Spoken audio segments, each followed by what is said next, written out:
Dizem que os piores pesadelos são os que realmente ocorreram, esta noite. Nós descemos aos cantos mais sombrios da realidade para revelar várias histórias assustadoras que são casos reais. Tão chocantes, tão distorcidas.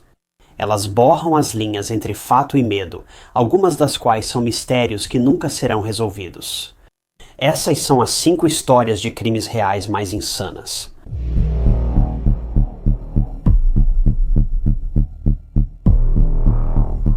Os investigadores voltaram ao restaurante.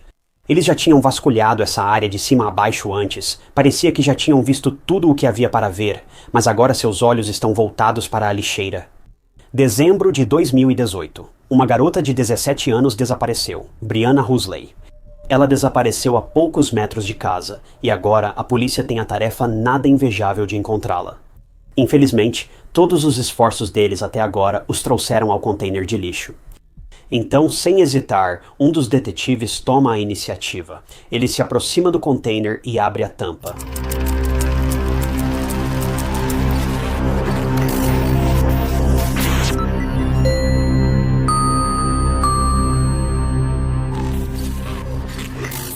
Bem-vindo ao Histórias de Crimes Reais, Ty Notts. Se você é novo por aqui, eu sou seu apresentador Ty Notts e posto novos documentários de crimes reais toda semana. Não usamos porcaria de inteligência artificial ou coisas do tipo. Nós focamos em crimes reais clássicos e emocionantes, dando mais atenção às vítimas e às suas histórias do que a qualquer outra coisa. Então, se esse é o seu tipo de conteúdo, não deixe de clicar no botão de inscrever-se. É totalmente gratuito e só mantém você atualizado com todos os meus casos mais recentes. Brianna Huxley nasceu em 5 de novembro de 2001 em Mishawaka, Indiana. Ela foi apresentada ao softball com apenas 5 anos de idade, e a partir daí, o resto é história. Brianna sempre amou tudo relacionado a esportes, tanto que queria estudar treinamento atlético na faculdade, mas sua verdadeira paixão sempre foi o softball. Na época, Brianna 17 cursava o 3º ano da Mishawaka High School.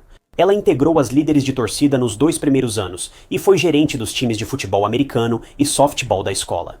É fácil perceber que essa garota era ocupada, mas também era determinada, dedicada e apaixonada. A família de Brianna era cristã, e seu feriado favorito era o Natal, mas fora da escola e eventos, ela passava a maior parte do tempo com a família e amigos. Mas não era alguém que relaxava ou deixava de cumprir suas responsabilidades. Ela até usava muito desse tempo livre para ajudar a comunidade local, em eventos, festivais e coisas desse tipo. Brianna não sabia a hora de parar. Ela era definida como ambiciosa, atlética e trabalhadora, e tinha uma personalidade calorosa e gentil. E ao que tudo indica, ela era uma pessoa incrível de conviver.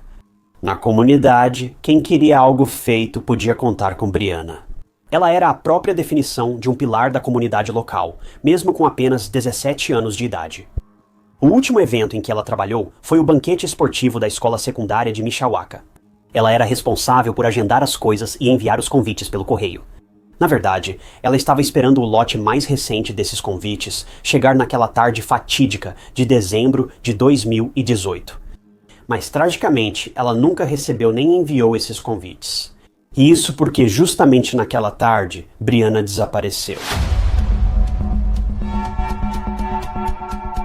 Era 8 de dezembro de 2018, e a mãe de Brianna, Melissa, foi abordada por Brianna, que disse que precisava sair por um tempo. Por volta de 22h30, Brianna estava com o celular. Sua mãe viu Brianna sair pela porta, mas não sabia que essa seria a última vez que veria sua filha. Já era tarde, então Melissa foi dormir achando que sua filha logo chegaria em casa. Mas de repente, Melissa acordou um pouco depois da meia-noite, por volta da 1 da manhã. E quando ela foi ao quarto de Brianna para ver como ela estava, ficou paralisada de surpresa. Ela esperava encontrar Brianna dormindo sob os lençóis, mas o quarto estava vazio. Brianna nunca voltou para casa. O medo e a preocupação consumiram Melissa, que sentiu que algo não estava certo. Melissa, desesperada, revirou a casa inteira, mas não havia sinal de sua filha. Ela ligou, em pânico, para os amigos de Brianna e perguntou se tinham visto a garota, mas ninguém tinha, então Melissa finalmente acordou. Todos da casa e os detetives foram chamados. Na manhã de 9 de dezembro, Brianna Ruslang, 17 anos, foi oficialmente considerada desaparecida. Inicialmente, os investigadores não estavam muito preocupados com o desaparecimento de Brianna. Eles achavam que Brianna estava passando por uma fase rebelde e talvez só precisasse passar uma noite em outro lugar. Coisas típicas. Quando a polícia se envolve em casos de pessoas desaparecidas envolvendo adolescentes, é sempre a mesma história, toda vez que um adolescente desaparece. A polícia minimiza, chama-os de fugitivos e mente à família, dizendo que devem esperar 24 horas. Todos nós já ouvimos isso milhares de vezes antes. Mas foi aí que Melissa revelou uma informação bombástica que fez os detetives levarem a sério a investigação do desaparecimento da filha dela. A reviravolta foi que Brianna, de 17 anos, estava grávida. E sim, você ouviu direito. Brianna estava grávida de 6 meses quando desapareceu, o que preocupou a todos. Será que Brianna estava em apuros? Será que ela precisava de ajuda médica e onde estaria a essa hora da noite? Mas também, quem era o pai do bebê? Bem, foi exatamente isso que a polícia perguntou para Melissa, e ela deu um nome para eles. Era o namorado de Brianna, Aaron Trejo, de 16 anos na época. Mas o relacionamento deles não era como você pensa. Na verdade, o de Brianna e Aaron era secreto. E só algum tempo atrás que Brianna contou para a mãe sobre a gravidez. Porque, bem, ela não conseguia mais esconder. Então, quem era esse tal de Aaron? Bem, espere só um momento porque já vamos voltar a isso. Antes, porém, os detetives precisavam entender por que e para onde Brianna foi tão tarde. Os investigadores souberam de outro detalhe nesse momento. Brianna saiu de casa naquela noite para ver seu namorado, Aaron, o que soou estranho aos investigadores por vários motivos. Primeiramente, o horário simplesmente não fazia sentido.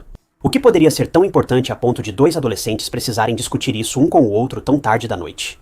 Por que não resolveram isso por telefone? Em segundo lugar, o local do encontro que Aaron sugeriu levantou muitos sinais de alerta para os detetives e, na verdade, para qualquer pessoa que ouvisse falar disso. Se encontrar atrás da casa da família, isso é um pouco estranho, mas enfim, os registros telefônicos mostraram que Aaron mandou uma mensagem para Brianna dizendo que eles deveriam se encontrar atrás da casa dela, em um beco escuro e isolado. A situação não era favorável para a polícia. Eles precisavam contatar Aaron imediatamente para saber onde Brianna estava e se estava segura. Naturalmente, a polícia estava muito desconfiada desse tal de Aaron, mas nada poderia tê-los preparado para o que estavam prestes a encontrar em seguida. Na manhã de 9 de dezembro de 2018, a polícia levou Aaron Trejo, de 16 anos, para interrogatório na delegacia. Ele não tinha feito nada de errado, mas por todos os motivos óbvios, eles queriam conversar com ele sobre por que Brianna simplesmente havia desaparecido daquela forma.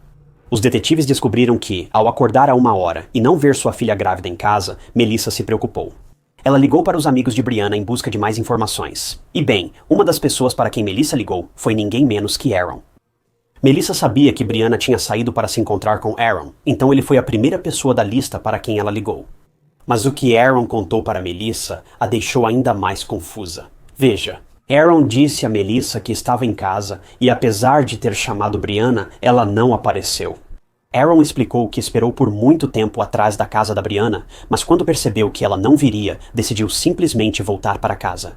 Aaron disse que ligou e mandou mensagens várias vezes para Brianna, mas ela nunca atendeu. Aaron disse que estava se sentindo um pouco irritado, para ser honesto, então ele simplesmente foi embora. Primeiro, Brianna não apareceu e nem atendeu o telefone para avisar que não viria. Quero dizer, eu também ficaria um pouco irritado. Bem, quando a polícia inicialmente interrogou Aaron sobre o desaparecimento de Brianna, ele basicamente contou aos policiais exatamente a mesma coisa que havia contado para Melissa. Ele a chamou para se encontrarem, mas ela não apareceu. Após esperar, ligar e mandar mensagens, ele voltou para casa. Então, os detetives ficaram confusos. A polícia foi direto ao local onde Brianna iria, um bom ponto de partida. Eles foram até o beco escuro atrás da casa dela. Quando os investigadores chegaram, perceberam rapidamente que algo terrível havia ocorrido. Brianna usava chapéu e óculos ao sair de casa para, aparentemente, encontrar Aaron. Esse chapéu e esses óculos foram encontrados quase imediatamente. E o detalhe mais assustador é que ambos estavam manchados de vermelho. Havia também grandes manchas espalhadas pelo chão do beco. Os detetives tinham certeza, estavam em uma cena de crime. O que aconteceu com Brianna foi realmente horrível. Após presenciarem essa cena assustadora e inesperada, os detetives sentiram o coração apertar. Isso porque, por mais que não quisessem admitir, eles sabiam que depois de ver aquilo, as chances de encontrar Brianna viva eram bem pequenas. Após a descoberta, a polícia foi até um local a um quarteirão dali e encontrou uma caçamba de lixo. A caçamba de lixo ficava atrás de um restaurante, perto da casa de Brianna. Os detetives temiam abrir a caçamba de lixo, mas precisavam arriscar. Ao abrir a caçamba de lixo, policiais acharam sacos plásticos pretos e, ao mexer, perceberam algo estranho. Alguns dos sacos de lixo pareciam ceder um pouco e havia algo saindo de um desses sacos. E parecia ser um tipo de lenço de tecido. Ao verificar os estranhos sacos plásticos, a polícia se deparou com uma cena terrível. Porque dentro de um desses sacos, uma jovem, possivelmente adolescente, foi encontrada sem vida e com múltiplos ferimentos pelo corpo. O tecido que aparecia antes era na verdade um lenço e foi encontrado ao redor do pescoço da garota. Tentaram esconder o corpo da garota em sacos plásticos, mas fizeram isso às pressas. Os detetives tiveram um mau pressentimento sobre a descoberta. Eles sabiam do desaparecimento de Brianna, pois seu chapéu e óculos foram achados em condições suspeitas atrás de sua casa. Mas mesmo que as peças do quebra-cabeça estivessem se encaixando, a polícia precisava identificar oficialmente o corpo. Mas aqui está a pior parte. Tragicamente, essa garota também tinha o estômago inchado porque estava grávida.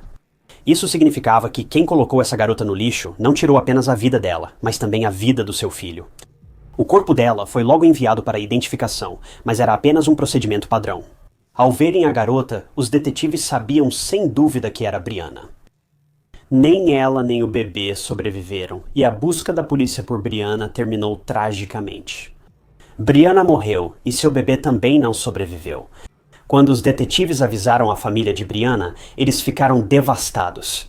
Nicole, madrasta de Brianna, ficou perplexa e em choque. Nicole conhecia Brianna desde os 6 anos dela, e agora Brianna seria mãe. Mas infelizmente, ela nunca viveu isso, pois sua vida foi tirada de forma brutal. A família de Brianna teve muita dificuldade para entender toda a situação, simplesmente não fazia sentido.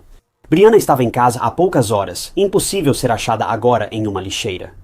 Nada disso estava fazendo sentido e parecia um estranho pesadelo. Brianna deveria estar se preparando para a faculdade, mas agora sua família estava planejando 2 funerais. Tudo isso estava errado, mas era a realidade. A comunidade também estava com medo, preocupada que isso fosse obra de alguém malicioso, e com razão. O local onde Brianna encontraria Aaron não era muito seguro. Era escuro e ninguém sabia o que tinha acontecido naquele beco, mas ainda era a cidade natal de todos. Todos estavam apavorados.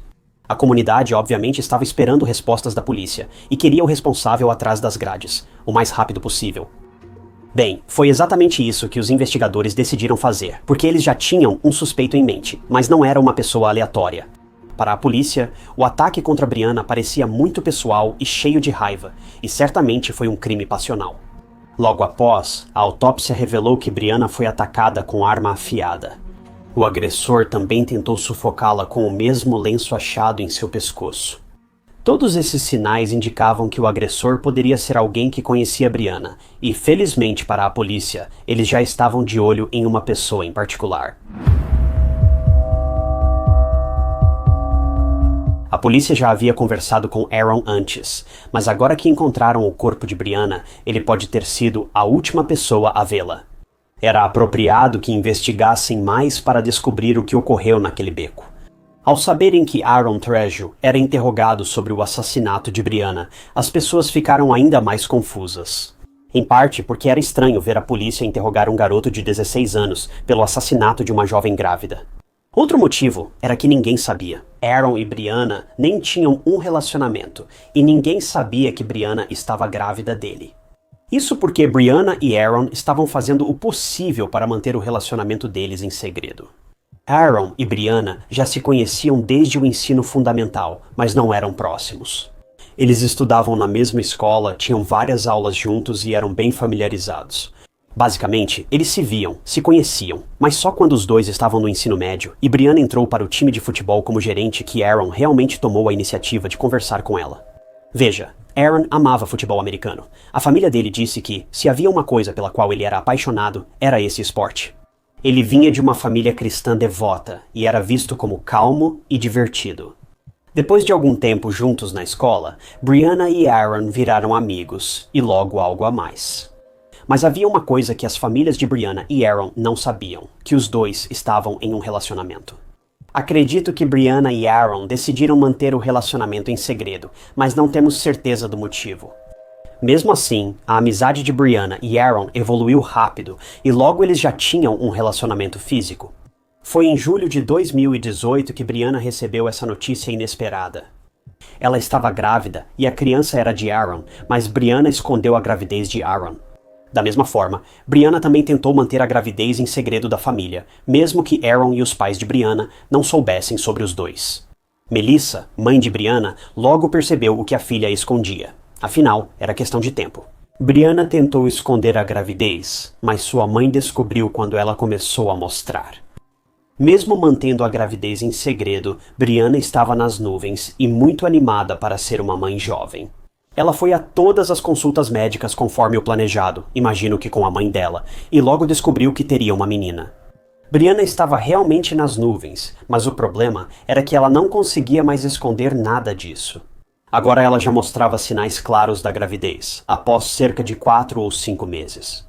E Aaron ainda não sabia que Brianna estava esperando o filho dela. Então, eventualmente, Brianna se encontrou com Aaron e contou sobre a gravidez, e Aaron não reagiu bem. Essa notícia foi um choque para Aaron. Ele não queria um filho aos 16 anos, nem assumir a responsabilidade de cuidar de uma criança. Ele ficou bravo com Brianna por ela ter contado o segredo tão tarde e agora, em vez de 9 meses para se preparar, só tinha 2 ou 3, o que o deixou muito insatisfeito. Ele ficou furioso por um bebê ter surgido na vida dele de repente. O problema agravou porque ela já estava avançada na gravidez e ele teve que aceitar rapidamente. O que não sabemos é quanto Brianna esperava que Aaron participasse da vida do bebê. Considerando que os dois estavam mantendo o relacionamento em segredo, é possível que eles nem fossem realmente tão sérios assim. Brianna talvez não esperasse a ajuda de Aaron com o bebê, ou talvez quisesse que ele participasse de tudo na criação da criança. Nós realmente não temos ideia, mas, de qualquer forma, Aaron ficou abalado. Mas ele tinha certeza de que não queria o bebê, e se irritou com Brianna por avisar tão tarde. Depois dessa revelação, os dois seguiram caminhos separados. Mas Brianna mal sabia que Aaron estava ocupado tramando um plano. Agora, com Aaron na delegacia, conversando com policiais e detetives, finalmente conseguiram, com sucesso, fazê-lo se abrir. Ele contou tudo sobre o relacionamento secreto com Brianna, a notícia inesperada da gravidez após 5 meses e que não queria se envolver com seu próprio filho. Bem, quando Aaron contou tudo para a polícia, eles ficaram sinceramente sem palavras. Aaron disse a eles que queria que Brianna abortasse a criança, mas obviamente, com a gravidez tão avançada, isso simplesmente não era mais possível. Bem, então, a polícia perguntou a ele exatamente o que aconteceu depois dessa conversa com Brianna, e o que ele contou aos investigadores foi absolutamente angustiante.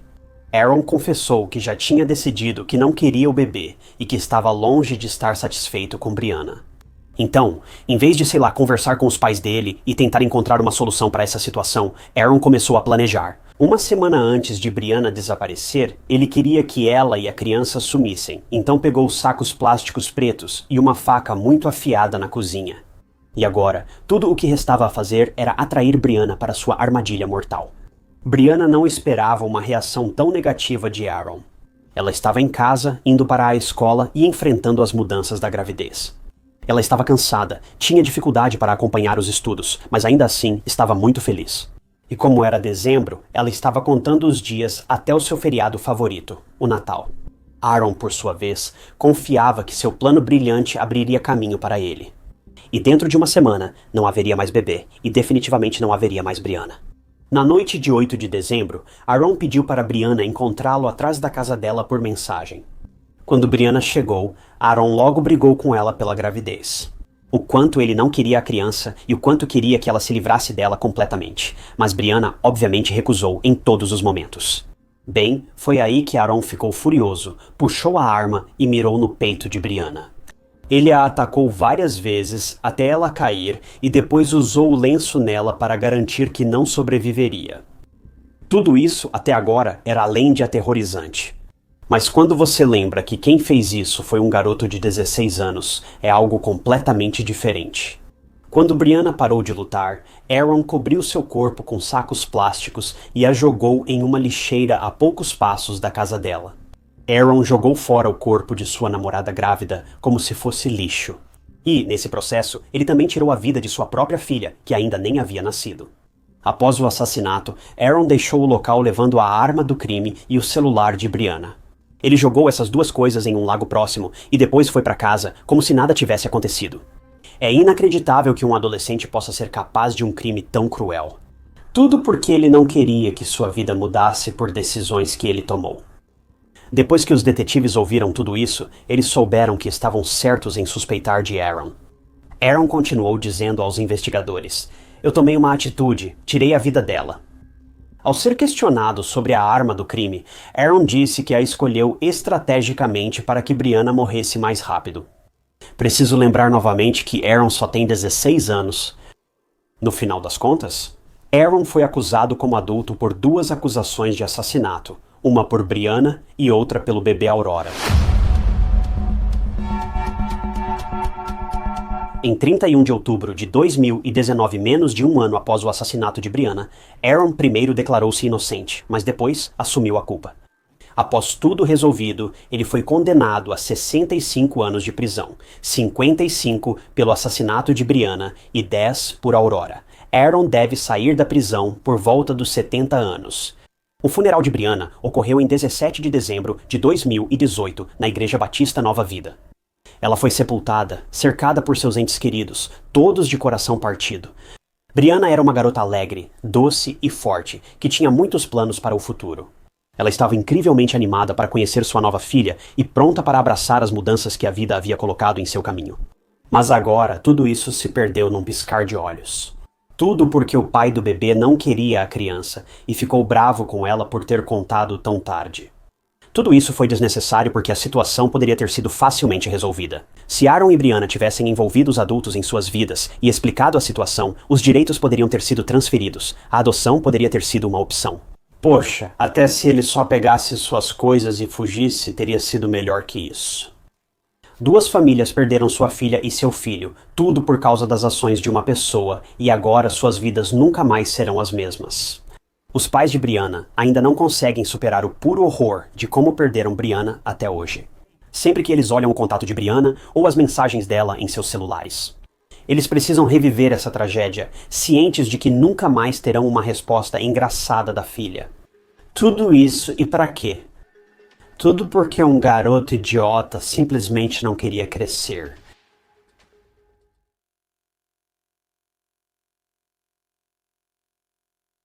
A busca por Lisa Holm foi a maior busca por pessoa desaparecida na história de Skövde, se não da Suécia.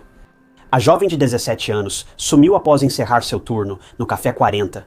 A Suécia já foi conhecida por sua taxa de criminalidade praticamente inexistente, mas com o desaparecimento de Lisa, as coisas estavam prestes a mudar. O que aconteceu com Lisa foi algo além de horrível. 5 dias após o sumiço de Lisa, seu corpo foi achado e a mídia chamou o caso de assassinato da sala de ordenha. Por razões que, bem, você vai ter que ouvir para acreditar.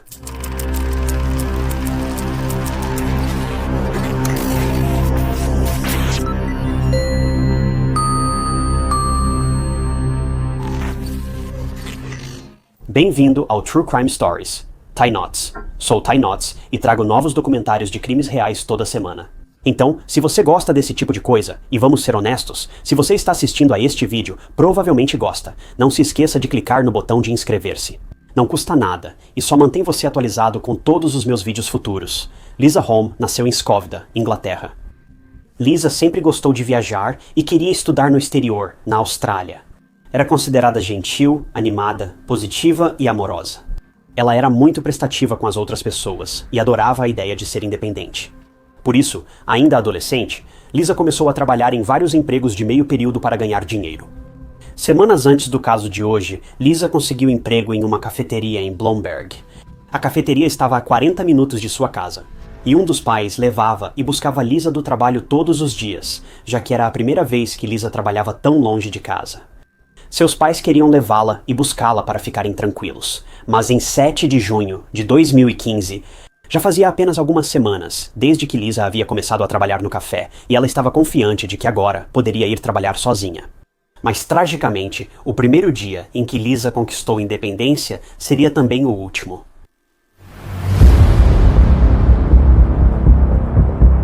Os pais de Lisa tinham comprado uma motoneta para ela ir e voltar do trabalho, mesmo estando um pouco apreensivos em deixá-la ir trabalhar sozinha. Eles entendiam como era importante para Lisa viver essa experiência sozinha. Então, no dia 7 de junho de 2015, Lisa pegou suas coisas, subiu na motoneta e foi para o café sem nenhum problema. O café estava cheio, pessoas entravam e saíam, e o tempo passou rápido. Lisa notou que já eram 18 horas. Era hora de encerrar. Lisa enviou mensagem ao pai antes das 18h30, avisando que logo estaria em casa. Em Skövde, os pais de Lisa estavam felizes e aliviados por ela ter saído do trabalho e estar voltando para casa. Eles estavam gratos por tudo ter ocorrido sem incidentes, mas isso não duraria muito tempo. Algum tempo depois, o pai de Lisa recebeu uma ligação dela e percebeu algo estranho na chamada. O pai de Lisa a chamava, mas ouvia outras vozes ao fundo, e certos sons, como portas de carro abrindo e batendo antes da ligação cair. O incidente deixou os pais de Lisa nervosos, mas atribuíram a uma ligação acidental. Talvez Lisa, indo para casa, tenha ligado acidentalmente para os pais, que então aguardaram sua chegada. Passaram-se 40 minutos depois, 1 hora e 2 horas, e Lisa ainda não tinha chegado em casa. Isso foi muito perturbador para a família de Lisa. A viagem de Blomberg a Skövde deveria durar cerca de 40 minutos, talvez 50. Lisa estava atrasada, já haviam se passado quase 3 horas e ela ainda não voltara para casa. Então, o que estava acontecendo? A família de Lisa ligava para ela o tempo todo enquanto esperava, ansiosa. Eles tinham certeza de que Lisa tinha sofrido um acidente ou algo assim. Após esperar além do necessário, o pai de Lisa entrou no carro e foi até Blomberg. Ele dirigia devagar, esperando encontrar Lisa voltando para casa. Porém, quanto mais se aproximava do destino, mais medo sentia. Não havia sinal de Lisa no caminho. Quando o pai de Lisa chegou ao café, ele olhou ao redor procurando por ela e a primeira coisa que viu foi a motoneta da Lisa. Ele ficou imediatamente aliviado. Ele imediatamente pensou que Lisa tinha ficado com alguns amigos para um encontro ou algo assim. Ao se aproximar da motoneta, ele percebeu algo alarmante. O capacete de Lisa ainda estava pendurado na lateral e as chaves estavam na ignição. Por que Lisa deixaria as chaves e a motoneta sozinhas, a menos que tivesse sido abandonada? O pai dela procurou por um tempo e, sem encontrar Lisa, chamou a polícia por volta das 22h. Registrou o desaparecimento de Lisa Holm, 17 anos. Enquanto a polícia vinha, a mãe de Lisa ligou para o dono do café, que também chegou rápido e começou a procurar a jovem funcionária. A dona do café afirmou que seus funcionários terminavam o expediente às 18h, e agora já se passavam quase 4 horas e Lisa não estava em lugar nenhum e sua motoneta parecia ter sido abandonada. Não era como se a motoneta estivesse com defeito ou tivesse quebrado, ela estava funcionando como uma máquina bem lubrificada. E não fazia sentido para ninguém, porque Lisa abandonaria voluntariamente seu veículo e iria para outro lugar. Ao chegar, a polícia concluiu rapidamente que Lisa provavelmente fora sequestrada, algo raro na Suécia. Mas eles precisavam considerar todas as possibilidades no sumiço dessa jovem. O café onde Lisa trabalhava ficava em uma pequena vila e era isolado. Não era um local de criminalidade, mas sim pacífico e tranquilo. A polícia iniciou buscas nas áreas próximas com auxílio de cães farejadores. Foram de porta em porta perguntando por Lisa e checaram áreas próximas. Isso pode chamar atenção ou parecer suspeito. Eles também perguntaram às pessoas se tinham visto ou ouvido algo estranho, mas até aquele momento não havia nada. Lisa simplesmente tinha desaparecido no ar e ninguém conseguia encontrá-la, já que estava ficando realmente tarde, quase 11 da noite. Nesse momento, a polícia decidiu pausar as buscas até a manhã seguinte. Enquanto isso, os amigos e entes queridos de Lisa espalharam a notícia sobre seu desaparecimento nas redes sociais, na esperança de refrescar a memória das pessoas e ajudá-las a descobrir o que aconteceu com Lisa. Na manhã seguinte, a polícia retomou as buscas e um homem trouxe uma informação. Ele trabalhava em um celeiro bem em frente ao café e percebeu uma luva de motociclista descartada no chão de um dos cômodos do celeiro. O homem imediatamente entregou a luva para a polícia. Os investigadores pediram aos pais da Lisa que identificassem a luva como sendo dela, e a resposta foi uma revelação perturbadora. A luva descartada realmente pertencia a Lisa, que agora estava desaparecida, mas por que a luva dela estava lá naquele celeiro? O que a Lisa estava fazendo lá? Bem, a polícia acreditava que ela não foi até lá voluntariamente, e era possível que ela tivesse sido levada contra a vontade, reforçando ainda mais a teoria do sequestro. A procura pela Lisa foi intensa. Foi a maior busca por desaparecidos feita por voluntários na Suécia, com centenas de pessoas procurando por Lisa diariamente em vários locais. Foram feitas buscas aéreas e todos estavam decididos a encontrá-la em breve. A polícia e os voluntários começaram a encontrar pistas alarmantes. Veja, a polícia revistou uma estrada próxima ao café e logo encontrou alguns recibos. Tela de celular quebrada, capinha e outros itens. Buscas mais detalhadas na estrada fizeram a polícia achar outras partes do celular quebrado. Os pais de Lisa reconheceram o celular ou partes dele e a capinha, já que as coisas de Lisa não estavam com uma aparência boa. Lisa havia desaparecido, seu celular estava em pedaços e seus pertences espalhados à beira da estrada perto do café. Dias depois, encontraram o registro geral de Lisa, sua licença de ciclomotor e as chaves de casa jogados na beira da estrada, cobertos por grama alta. No mesmo dia, um voluntário, amigo do pai de Lisa, teve um pressentimento estranho sobre o celeiro em frente. Quando ele se aproximou mais do celeiro, percebeu que algo estava errado. A fita policial havia sido arrancada. Isso foi realmente perturbador. Mas, apesar do nervosismo, o homem decidiu entrar no celeiro e, em poucos minutos, conseguiu encontrar um pequeno brinco no chão. Ao mostrar o brinco à polícia, confirmaram que era de Lisa. No celeiro, notaram paredes sujas, tornando a cena ainda mais bizarra. Uma amostra do resíduo foi coletada porque os investigadores tinham uma forte suspeita de que isso levaria a algumas respostas, e acabou levando mesmo. Pessoas Desaparecidas, uma organização sueca local, se uniu à busca por Lisa e vasculhou o celeiro e prédios próximos ao café. Ao chegarem perto do celeiro, eles foram parados por duas pessoas em um carro, que disseram aos voluntários que a polícia já havia revistado aquela área agora. A interação deixou trabalhadores de pessoas desaparecidas desconfortáveis. Por que pessoas aleatórias tentariam impedir a busca por uma garota desaparecida em uma área específica? Após o carro acelerar e desaparecer, os trabalhadores retomaram a busca e acharam alguns itens. Eles encontraram uma jaqueta de motociclista rosa, assim como fones de ouvido escondidos debaixo de alguns galhos. A polícia foi chamada e, de fato, a jaqueta e os fones de ouvido pertenciam a Lisa. Logo, a propriedade se encheu de policiais e peritos, que então avistaram outra coisa à distância. Era um galpão, bem pequeno, usado como vestiário para os trabalhadores do celeiro.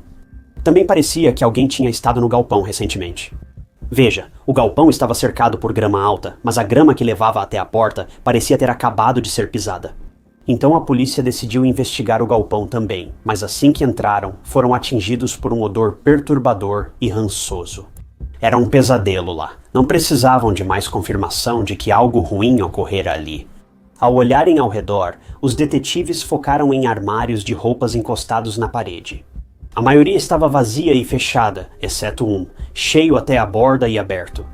A polícia verificou todos os armários um por um, mas ao chegarem no armário abarrotado, eles removeram as roupas e objetos diversos que estavam dentro. E o que eles viram literalmente os fez pular de susto, e eles eram policiais. Eles já tinham visto coisas muito piores, mas isso foi horrível. O corpo de Lisa Holm, de 17 anos, estava enfiado no espaço pequeno do armário. Ela estava semi-roupa e alguém usou uma corda para matá-la. A busca por Lisa terminou da pior maneira possível, porque ela foi atacada de forma tão brutal por um agressor e agora ela se foi. A família dela foi avisada imediatamente sobre a descoberta e ficou completamente chocada. Os pais dela perderam o controle pela primeira vez. Lisa queria ir ao café sozinha e provar para os pais que nada de ruim aconteceria. Ocorreu justamente o contrário, e ainda numa cidade tranquila e segura. Conseguem imaginar como os pais da Lisa se sentiram com tantos "e se" na cabeça? E se eles tivessem convencido a Lisa a deixá-los levá-la ao trabalho? E se eles simplesmente tivessem ido buscá-la, mesmo ela dizendo o contrário? E aquela ligação que o pai da Lisa recebeu foi tudo tão perturbador e de partir o coração. Com o corpo de Lisa encontrado, a polícia precisava capturar o autor do crime. A polícia coletou amostras de DNA do corpo da Lisa e do galpão, enviando tudo para a análise. A polícia queria investigar os dois homens que encontraram os voluntários do grupo de desaparecidos no celeiro. Afirmaram que a polícia já tinha vasculhado aquela área. Bem, depois de um pouco de investigação, a polícia conseguiu descobrir quem eram essas pessoas. Narius, de 35 anos, e seu irmão eram nativos da Lituânia. Na verdade, eles nem falavam sueco, se comunicavam em inglês, que era o mesmo idioma em que os homens se comunicavam com os voluntários. Curiosamente, os dois irmãos trabalhavam no mesmo celeiro que ficava bem em frente ao café onde Lisa trabalhava. A estrada onde os pertences de Lisa foram achados era a mesma que levava à casa dos irmãos. Na casa, os dois irmãos moravam com a esposa de Narius e eles realmente conversaram com a polícia no dia em que Lisa desapareceu. O fato de eles falarem inglês chamou a atenção da polícia. Outra mulher relatou que um homem, sem falar sueco, a abordou de carro pedindo informações em inglês. Ele queria que a mulher sentasse dentro do carro por 1 minuto para que ela pudesse inserir o endereço no sistema de posicionamento global dele. Mas a mulher não entrou no carro dele e foi embora. Essas situações chamaram a atenção da polícia, que quis conversar rapidamente com essas pessoas. Ao conversarem com Narius e sua esposa, eles logo se defenderam. Narius afirmou estar em casa quando Lisa sumiu, tendo como único álibi sua esposa, que preparava o jantar na cozinha. Enquanto isso, seu irmão mais novo usava o computador em casa. A polícia, obviamente, não acreditou nessa história, porque achava que eles estavam simplesmente encobrindo um ao outro, e não havia como saber se suas histórias eram verdadeiras ou não. A polícia coletou amostras de DNA dos três, mas como não havia provas concretas, eles foram liberados. Bem, não durou muito, porque os resultados do DNA do galpão chegaram e deram positivo. Para quem viu, havia muitas manchas nas paredes onde o corpo de Lisa foi encontrado, e para o desgosto de todos, era um DNA masculino. Mas essa nem é a pior parte, viu? O galpão tinha um espaço com janela para o café onde Lisa trabalhava, e a maior parte do DNA masculino foi achada nessa parede, perto da janela. Acho que não preciso entrar em detalhes sobre o que isso sugere, mas o DNA encontrado no galpão de ferramentas correspondia ao de Narius. Então, pelo que parece, Narius era um pervertido e meio que um voyeur. Ele basicamente espionava funcionárias, incluindo Lisa, da janela do galpão em frente ao café. E lembra daqueles vestígios de resíduos humanos encontrados no celeiro? Bem, aquilo também foi obra de Narius. A polícia e peritos acreditam que o autor teve uma descarga de adrenalina ao cometer o crime e perdeu o controle das funções corporais. E ele se sujou. O golpe final foi encontrado em outro cômodo adjacente no celeiro.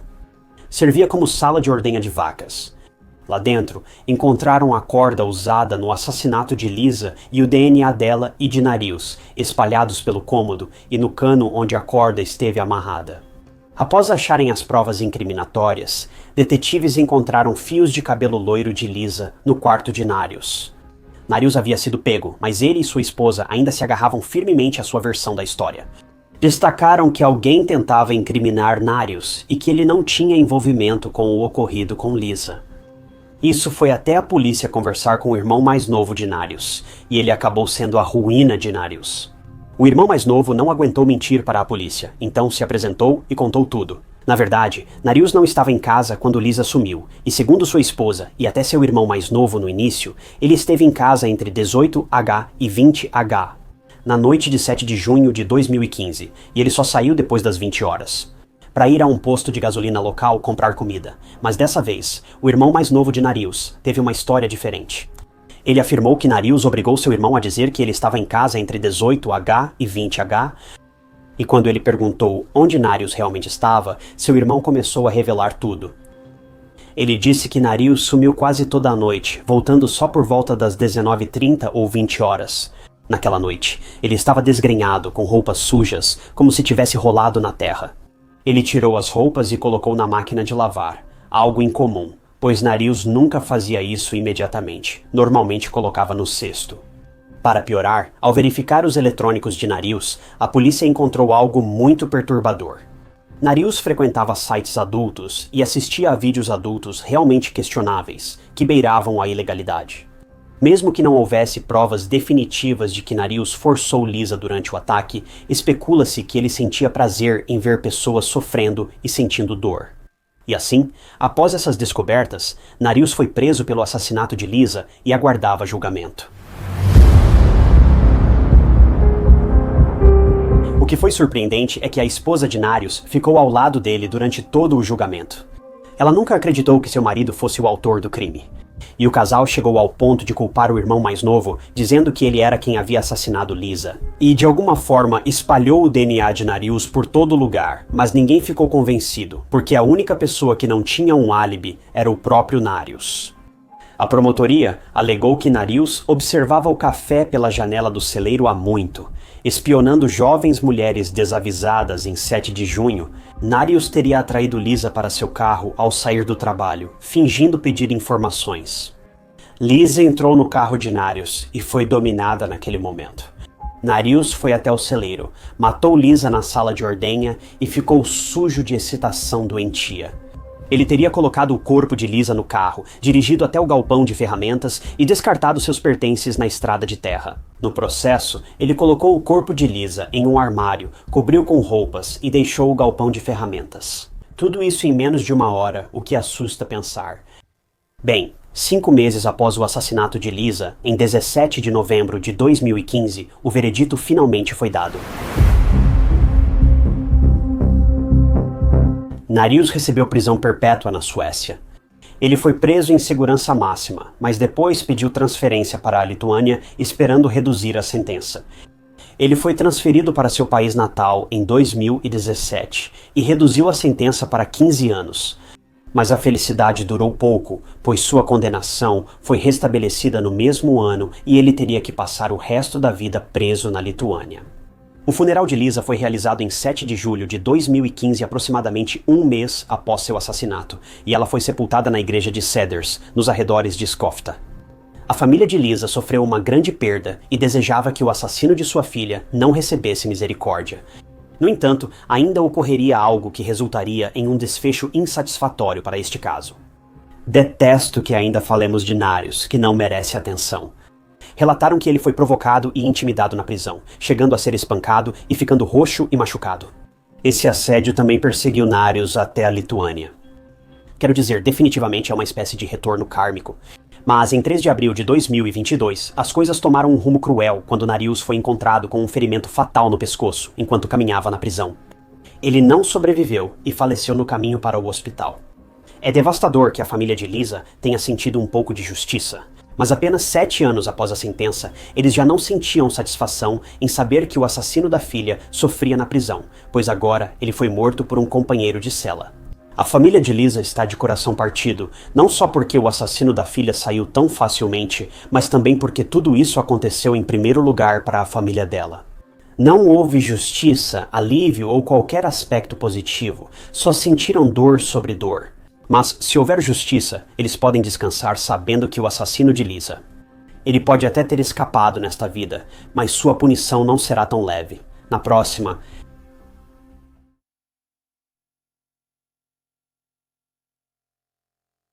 O cenário é Brisbane, março de 2014. É tarde, as ruas estão silenciosas, mas não vazias.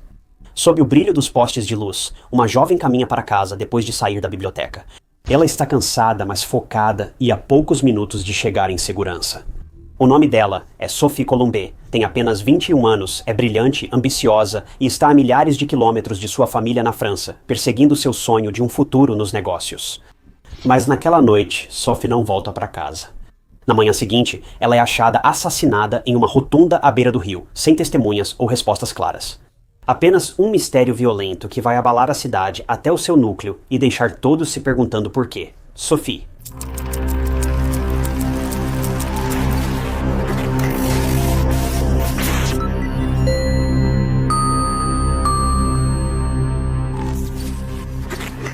Bem-vindo às histórias de crimes reais. Se você é novo por aqui, eu sou seu apresentador, Ty Notts, e posto novos documentários de crimes reais toda semana. Nós tentamos evitar toda essa bobagem de inteligência artificial o máximo possível e apenas focamos no bom e velho crime real. Se esse conteúdo te interessa, inscreva-se no canal. É grátis e você será avisado sobre novos casos. Sophie Colombet era originalmente de uma pequena vila nos Alpes franceses, de acordo com seus pais, Guy e Corinne. Sophie era vista como trabalhadora e gentil, e gostava de explorar lugares e conhecer pessoas. Era literalmente o sonho dela viajar pelo mundo. Então, não foi surpresa quando ela e seu namorado Boris decidiram ir para a Austrália para estudar no exterior. Sophie chegou à Austrália em fevereiro de 2013, um ano antes da tragédia do caso de hoje acontecer. Ela se matriculou na Universidade Griffith, em Queensland, onde cursou administração. Sophie era muito extrovertida e tinha muitos amigos. Ela era sempre muito alegre, às vezes até exagerada, e todos gostavam disso nela. Até quem assistia às aulas com ela falava bem dela.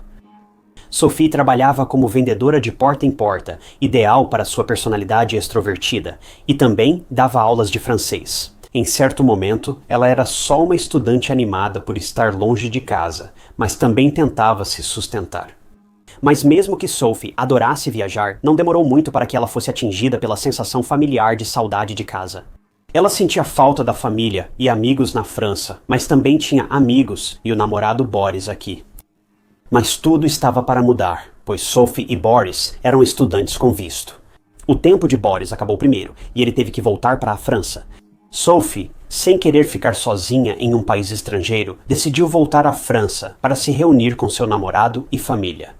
Então, na época desse caso, Sophie estava tentando ganhar o máximo de dinheiro possível para comprar aquela passagem, de volta para casa. Ela tinha feito planos para voltar para a França em junho, mas ela nunca embarcaria naquele voo. Porque na escuridão de uma noite fatídica, a vida de Sophie tomaria um rumo inesperado.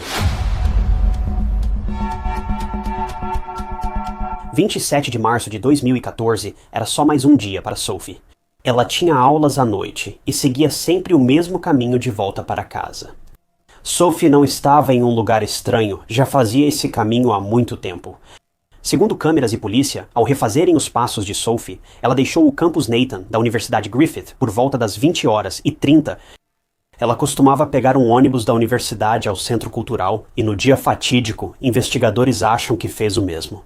Após descer do ônibus, Sophie caminhou pela tranquila e bela passarela com vista para o rio Brisbane. Sophie morava nos apartamentos View, que ficavam em frente ao rio Brisbane.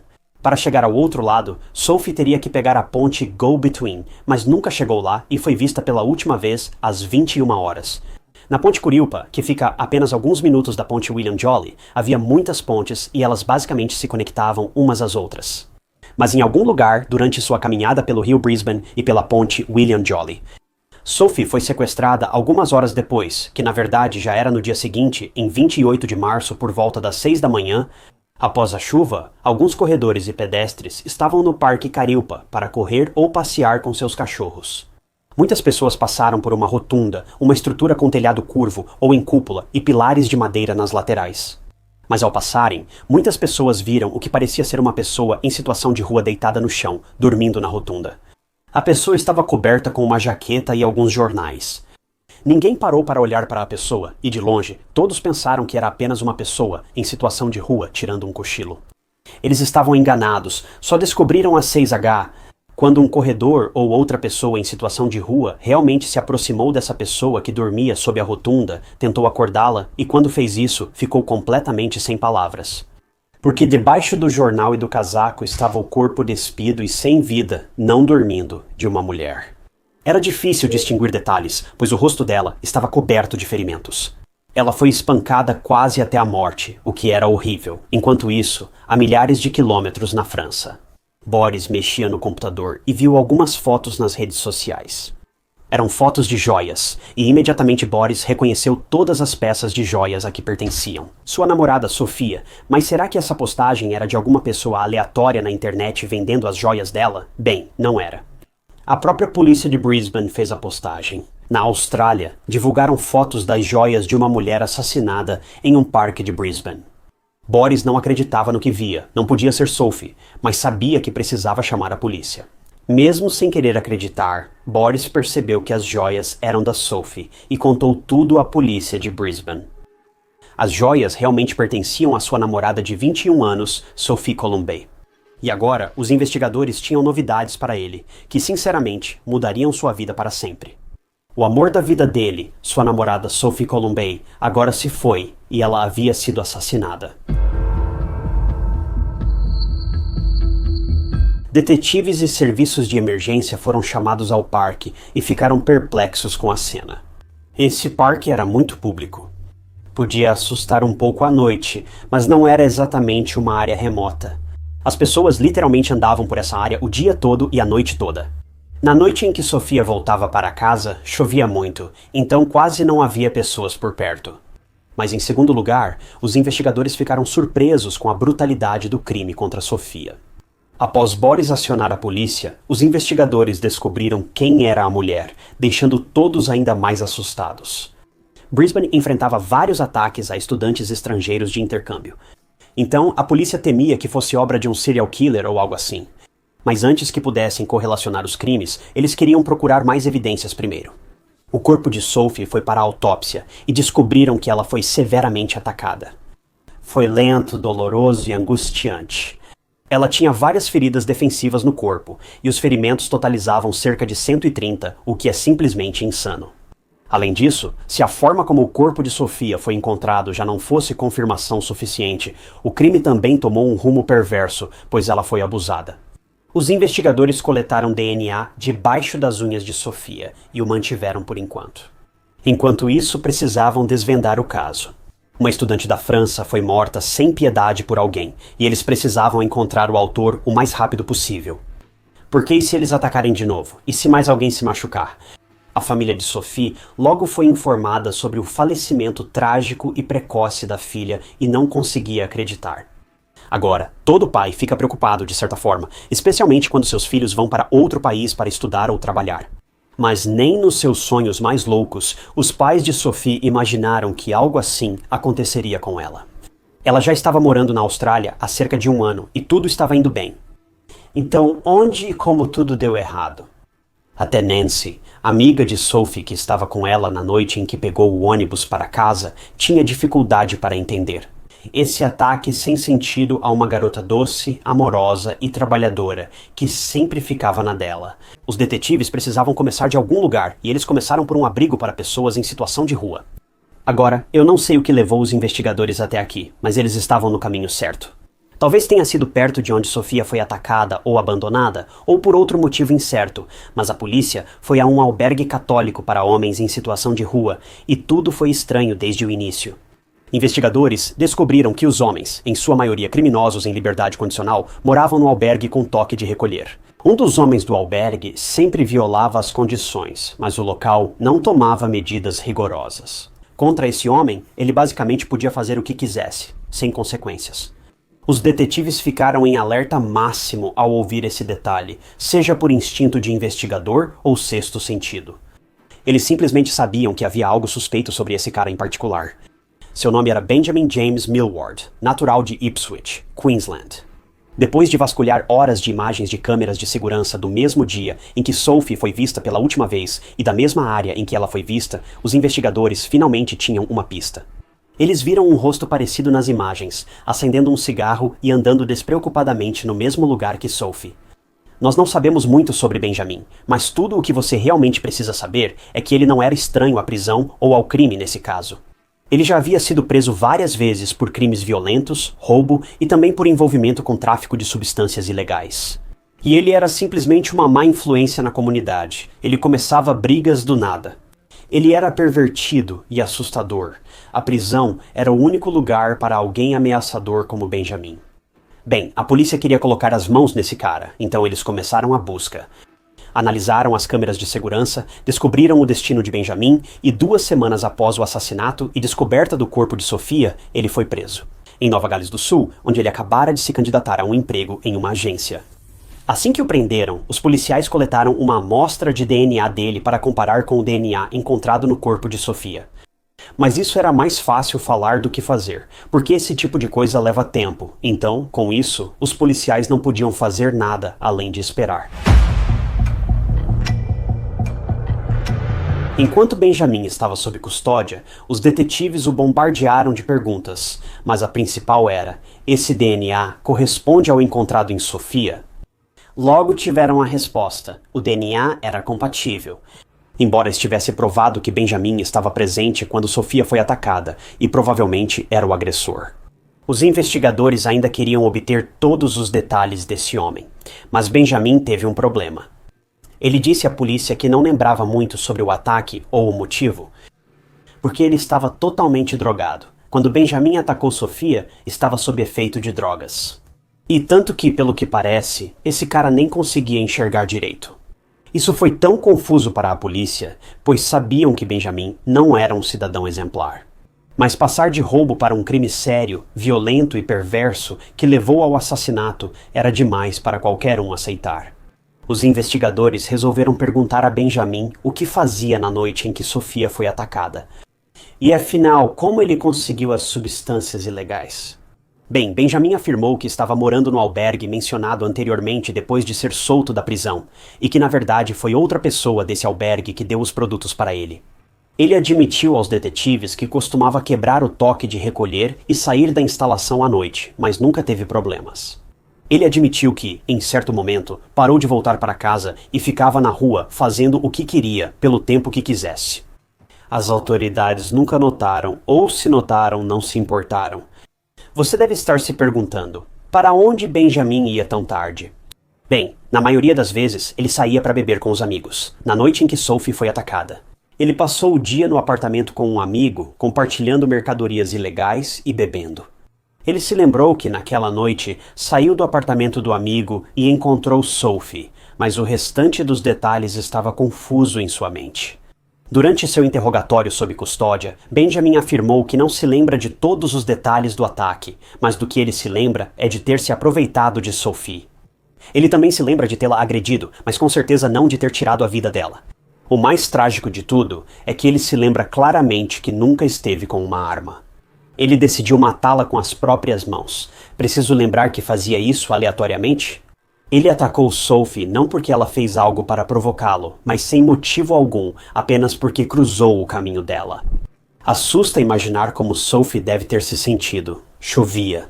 Ela estava indo para casa depois das aulas, e do nada foi atacada por esse cara que claramente estava perturbado e sob efeito de sabe-se lá o quê. Nem consigo imaginar o medo. Mas outra coisa que Benjamin revelou vai realmente te deixar irritado, assim como deixou todo mundo. Acontece que quando Benjamin terminou seu crime, ele deixou Sophie lá, viva. Embora diga lembrar apenas de detalhes vagos do crime, ele recorda claramente que ela estava viva. Quando ele a deixou lá, admitiu que saiu do transe e percebeu o que tinha feito, e tentou acalmar Sophie. E ele disse a ela que ia buscar ajuda, mas nunca fez isso. E de alguma forma, isso só torna tudo muito pior. Não sei o que esse cara pensava, mas ele claramente não ajudou ela. Ele cobriu o corpo da Sofia com sua jaqueta e jornais próximos, depois fugiu com o telefone, roupas e pertences dela. Ele nunca teve a intenção de ajudar a Sofia, obviamente, ou teria deixado o telefone com ela, então por que ele disse isso pra ela?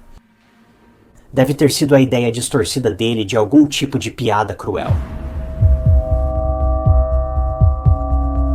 Se você se lembra, as pessoas literalmente viram a Sofia deitada no chão, coberta com um casaco e jornais. Sofia provavelmente ainda estava viva na época, e se alguém a tivesse checado antes, talvez ela sobrevivesse, mas ninguém fez isso. As pessoas viram Sofia quase sem vida e acharam que era só uma sem-teto dormindo na rotatória. Ela não era, precisava de ajuda. Disse que, em certo momento, entre quem passou por Sofia e um corredor preocupado.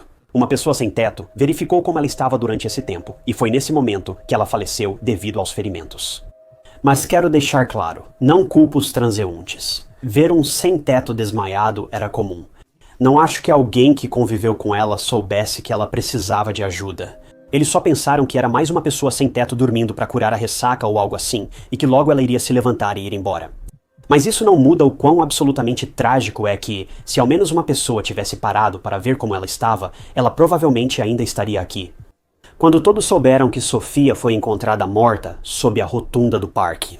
Alguns que viram esse terrível incidente na televisão eram os mesmos que passaram por ela e seguiram. A culpa e o trauma que provavelmente sentiram ao ouvir essa notícia deve ter sido insuportável. Em tantos momentos a vida de Sophie poderia ter sido poupada, mas não foi. Essa é a realidade com a qual cada uma dessas pessoas terá que conviver. Essa é a realidade com a qual a família de Sophie vai ter que conviver. Sabendo que dezenas e dezenas de pessoas poderiam ter salvado a filha deles, mas não salvaram. A polícia acusou Benjamin Millward de agressão e assassinato de 21 anos, e ele estava aguardando julgamento. Antes do julgamento, Benjamin se declarou culpado de todas as acusações, graças a Deus por isso.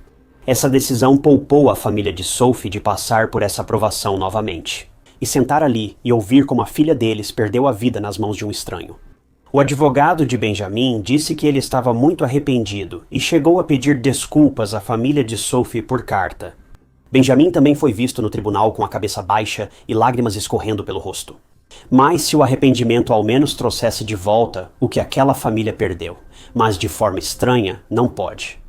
Aquece meu coração ver Benjamin sofrendo daquele jeito, porque isso prova que ele ainda é capaz de sentir alguma coisa. Isso mostra que ele não é só um monstro vazio, mas um homem que fez uma escolha horrível e deplorável. O fato de ele perceber a gravidade do que fez indica que ainda há esperança de mudança, embora isso tenha custado a vida de Sofia. E embora isso não seja justiça, eu não sei, pelo menos é alguma coisa no final. Benjamin foi condenado à prisão perpétua, com mínimo de 20 anos pelo assassinato de Sofia. E ele também recebeu uma sentença simultânea de 15 anos pela agressão que Sofia sofreu antes de falecer. Após cerca de 20 anos, Benjamin provavelmente verá o mundo livre novamente. A família de Sofia estava lá no tribunal quando Benjamin estava sendo sentenciado. Foi um momento muito agridoce para a família. Obtiveram justiça para a filha, porém à custa da vida dela. A juíza Ana Lyons, responsável pela sentença de Benjamin, comentou o caso. Ela afirmou: "Você atacou uma mulher indefesa, não mostrou respeito, a tratou mal e depois a abandonou. Você deixou uma mulher gravemente ferida." Mas o que é realmente perturbador sobre esse crime, e especialmente sobre a audiência no tribunal, é que, segundo o juiz Lyons, Sophie foi encontrada a poucos metros do tribunal. O juiz afirmou que conseguia ver de uma janela próximo ao banco do tribunal o local onde Sophie foi encontrada. Esse juiz, enquanto o caso estava acontecendo, podia literalmente olhar pela janela e ver a cena do crime. Sophie era a mais nova de 3 irmãos e deixou sua família na França para perseguir o sonho de viajar pelo mundo e estudar. Mas tudo isso desmoronou quando ela foi atacada por um estranho, um homem violento e pervertido que só queria machucar alguém. Sophie foi sepultada em sua cidade natal, no sudeste da França. Então, de certa forma, Sophie acabou voltando para casa como havia planejado, só não da maneira que todos esperavam. Sophie não estava no lugar errado, apenas voltava para casa. Ela fazia isso diariamente no último ano. Ela pertencia a este lugar, então, se alguém estava no lugar errado na hora errada, esse alguém era Benjamin. Mas o fato é que nunca podemos saber quando a tragédia vai nos surpreender e mudar nossas vidas para sempre. Pedro 5:8 retrata a escuridão como um leão que ruge ao redor, buscando alguém para devorar.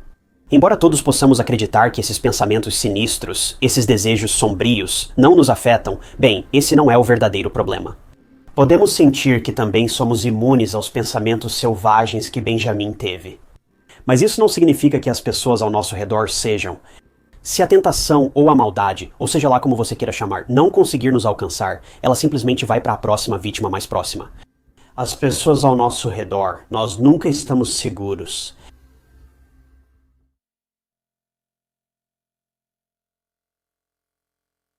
O Departamento de Polícia de Armada está procurando por um telefone, mas não é qualquer telefone, é o telefone de uma adolescente desaparecida. April Millsap saiu para caminhar com seu cachorro, e após 2 horas, ainda não havia retornado para casa. Os detetives refizeram seus passos, mas não encontraram nenhuma pista, e o telefone de April era a única esperança de descobrir onde ela tinha ido parar. Isso porque ela tinha enviado uma mensagem assustadora para seu namorado poucos minutos antes de desaparecer, dizendo que tinha escapado por pouco das garras de um sequestrador. Mas a verdade é que, para o sequestrador, parecia que tudo estava indo conforme o planejado.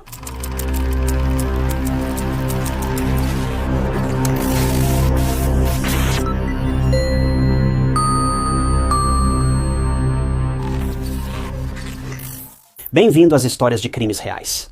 Se você é novo por aqui, eu sou seu apresentador, Ty Knotts, e posto novos documentários de crimes reais toda semana, narrados por uma pessoa de verdade. Então, se esse é o seu tipo de conteúdo, não deixe de se inscrever no canal para ficar por dentro de todos os meus próximos casos. April Millsap, filha única de Jennifer e Bob Millsap, nasceu em Armada, Michigan, uma pequena cidade rural com menos de 2.000 habitantes. É literalmente a definição clássica de uma cidade pequena, onde todo mundo conhece todo mundo. Tenho certeza que você já ouviu isso em casos de crimes reais. Fulano morava em uma cidade pequena onde todos se conheciam. Mas muitas vezes essa ideia é um pouco exagerada. Mas Armada é uma cidade pequena, onde todos conheciam seus vizinhos, e os vizinhos deles também. Para provar isso, os detetives da cidade conheciam April pelo nome e rosto, pois a viam no ponto de ônibus escolar quase todos os dias ao deixarem seus filhos. Era assim que essa comunidade era unida, porque havia pouco ou nenhum crime em Armada. As pessoas costumavam se sentir seguras, sem necessidade de câmeras ou de trancar portas. Isso não é exatamente uma boa ideia, mas é o que temos. A criminalidade era tão baixa que o Departamento de Polícia de Armada mantinha só alguns policiais de plantão por dia. Além disso, eles tinham pouca experiência em resolver crimes ou homicídios, pois isso quase nunca ocorria aqui. Era um lugar seguro, onde crianças e adultos podiam passear a qualquer hora do dia, sem nenhuma preocupação na cabeça. Era quase um tipo de utopia. April era conhecida como uma jovem gentil e independente, mesmo sendo apenas uma adolescente na época do caso. Ela adorava animais e sonhava ser veterinária. Os pais de April se separaram quando ela era jovem, mas ela também se dava muito bem com seus dois padrastos. A família sempre passava o tempo toda junta. April também tinha um namorado na época, chamado Austin, e os dois estudavam na mesma escola e estavam namorando há cerca de um ano. Naquela época, o relacionamento deles era sério para adolescentes, e tinham chance de ficarem juntos por muito tempo. Quero dizer, eu e minha esposa nos conhecemos quando tínhamos essa idade, então coisas assim certamente ainda podem acontecer, mesmo nos dias de hoje. Dito isso, April levava uma vida tranquila, pacífica e muito satisfeita na acolhedora cidade de Armada. Mas em um dia fatídico de julho de 2014, tudo mudaria, e tudo começaria com uma mensagem de texto muito estranha. Em 24 de julho de 2014, nas férias de verão, April levou sua cachorra Penny para passear por volta das 18h. Naquele dia, isso não era incomum para April. Ela costumava passear com Penny à noite, e às vezes seu namorado Austin ia com ela ou seus pais também a acompanhavam. Ela sempre fazia a mesma rota de caminhada, levando cerca de 1 hora para passear com seu cachorro. Não era como se ela estivesse fazendo um caminho completamente diferente ou desconhecido do habitual, então ela não iria se perder nem nada assim. Ela conhecia a trilha como se fosse o quintal de casa, então não havia nada com que se preocupar, ou pelo menos era o que parecia. Passou 1 hora, depois mais 30 minutos, e então já estava chegando a 2 horas, mas Abril ainda não tinha chegado em casa. A mãe dela, Jennifer, que na verdade sofre de um distúrbio neurológico que prejudica sua fala, seus movimentos e outras coisas, começou a ficar realmente preocupada. Mas não a ponto de correr para ligar para a polícia. Primeiro, ela decidiu ligar para os amigos de Abril e depois para o namorado dela, Austin. Jennifer achou que talvez Abril tivesse feito planos de última hora e esqueceu de avisar os pais na correria. Talvez fosse por isso que ela estava se atrasando e Jennifer estava se preocupando à toa. Jennifer estava tentando de tudo para justificar sua preocupação. Nunca passou pela cabeça dela que algo ruim pudesse ter acontecido com sua filha. Coisas assim simplesmente não aconteciam aqui. Para os moradores daquela pequena cidade, documentários de crimes reais poderiam parecer ficção. Porque a ideia de crime violento era um conceito tão estranho. Infelizmente, a preocupação e o medo de Jennifer cresceram quando amigos de April e Austin disseram que também não a tinham visto. Austin foi à casa dos Millsap consolar Jennifer, que quase enlouquecia. April nunca desapareceria assim do nada. Então, onde ela estava? Quando Austin viu o celular, quase parou de respirar. April tinha mandado mensagem por volta das 18h30. Um bom tempo depois que ela saiu pela porta da frente de casa para passear, Penny, sua mensagem. Bem, foi muito perturbador. Na mensagem, April disse: "Acho que quase fui sequestrada." Foi quando a família e os entes queridos de April perceberam que algo estava muito errado. Será que April cruzou o caminho de alguém perigoso? Ela realmente foi sequestrada? Jennifer temia deixar sua mente vagar por lugares perigosos, mas isso já bastava. Ela ligou primeiro para o marido, David, e depois para a polícia. E assim April. Millsap era tida como desaparecida.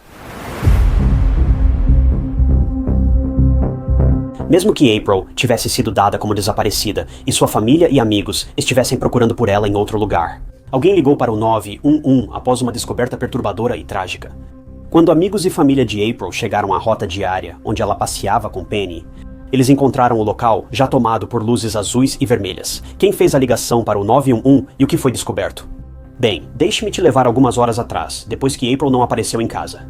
Um casal correndo na trilha de April ouviu um barulho em uma área geralmente silenciosa. Quando eles tentaram ouvir com mais atenção, perceberam o que estavam ouvindo. Era um cachorro. Ao se aproximar, o casal viu um cachorro preto com coleira, sem dono e muito agitado. A mulher tentou acalmar o cachorro e até tentou segurar a coleira dele, mas o cachorro fugiu dos corredores e levou o casal até um arbusto denso. Parecia que o pobre cachorro tentava pedir ajuda quando o casal olhou atrás do arbusto. O passeio deles teve um desfecho trágico e perturbador na área escura e arborizada.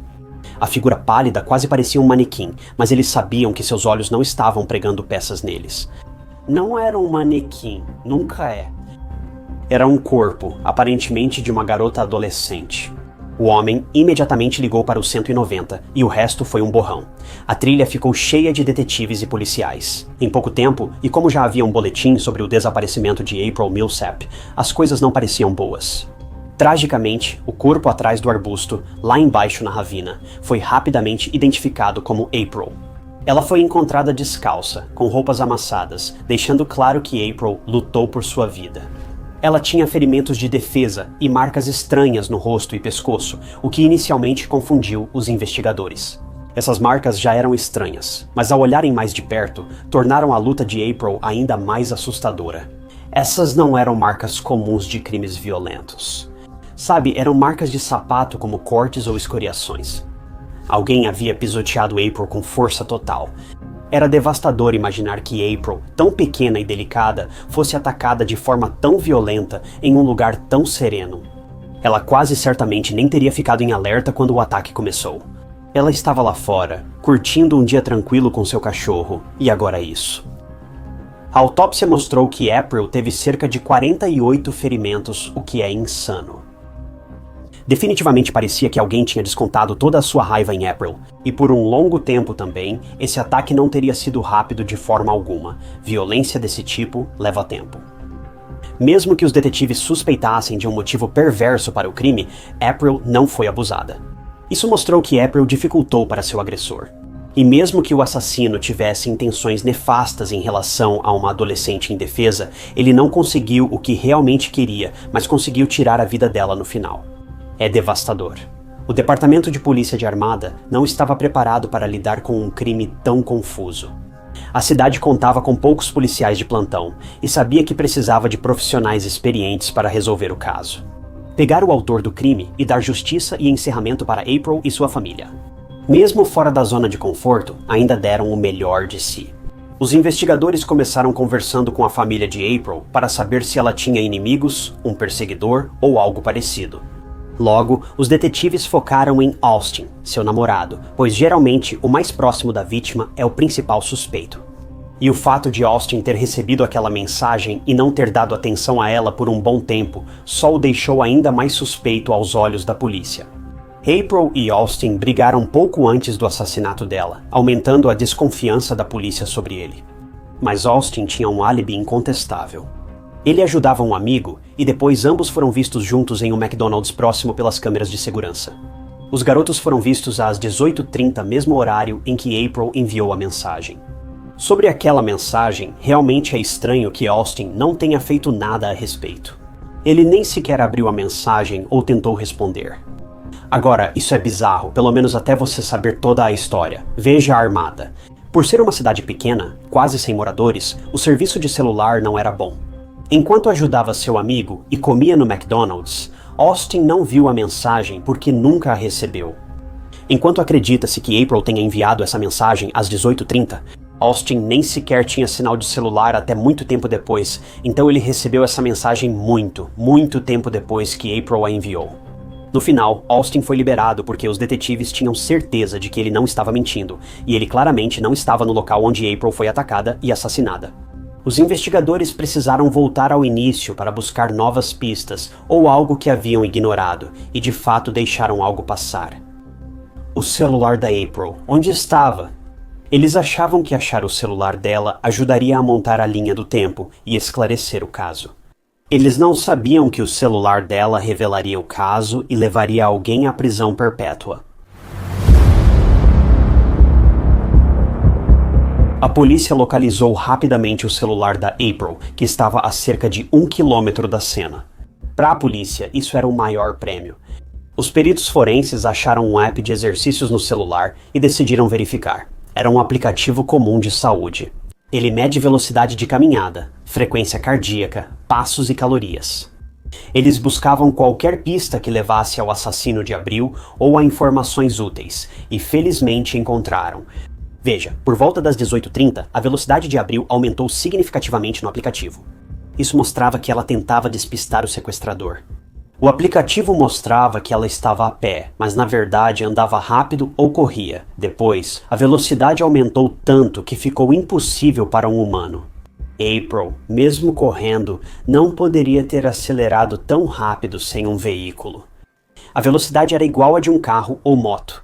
Foi muito rápido e então levou alguns minutos e todo aquele movimento parou. Os detetives concluíram que o aumento de velocidade ocorreu logo após ela enviar a mensagem para Austin. April estava a pé, tentando fugir da pessoa misteriosa que se aproximou, e aí? A pausa no meio provavelmente foi, de forma trágica, o momento em que April foi atacada, segundo investigadores, cerca de 10 minutos depois. Na segunda vez, Speed era o agressor e havia pegado o telefone de April enquanto estava em um veículo. Depois de um tempo, ele descartou o telefone a 1 quilômetro da cena do crime, explicando a parada súbita de movimento. Os detetives concluíram, pelo rastro, que o agressor estava de moto, pois o caminho era estreito para carro. A sorte ajudou a polícia, pois após o assassinato de April, várias pessoas foram à delegacia relatar que a viram andando com um homem de meia-idade que tinha uma motocicleta. A motocicleta azul e branca era puxada pelo homem, que andava a pé com April ao lado. Segundo testemunhas, April não parecia assustada ou abalada ao ser vista com o homem. Então os detetives finalmente tinham algum tipo de pista. Eles precisavam encontrar esse homem e fazer algumas perguntas para ele, e em pouco tempo conseguiram localizá-lo. 3 dias após encontrarem o corpo de April, os investigadores chegaram ao bairro onde a motocicleta estava estacionada na frente. Ao falar com o dono da casa, os detetives souberam que a motocicleta era de um amigo, não dele. Quando a polícia pediu para ele explicar melhor, o homem disse que a motocicleta pertencia a James Van Callis, de 32 anos que morava em Wales Township, no condado de St. Clair. Isso ficava a 30 quilômetros de Armada.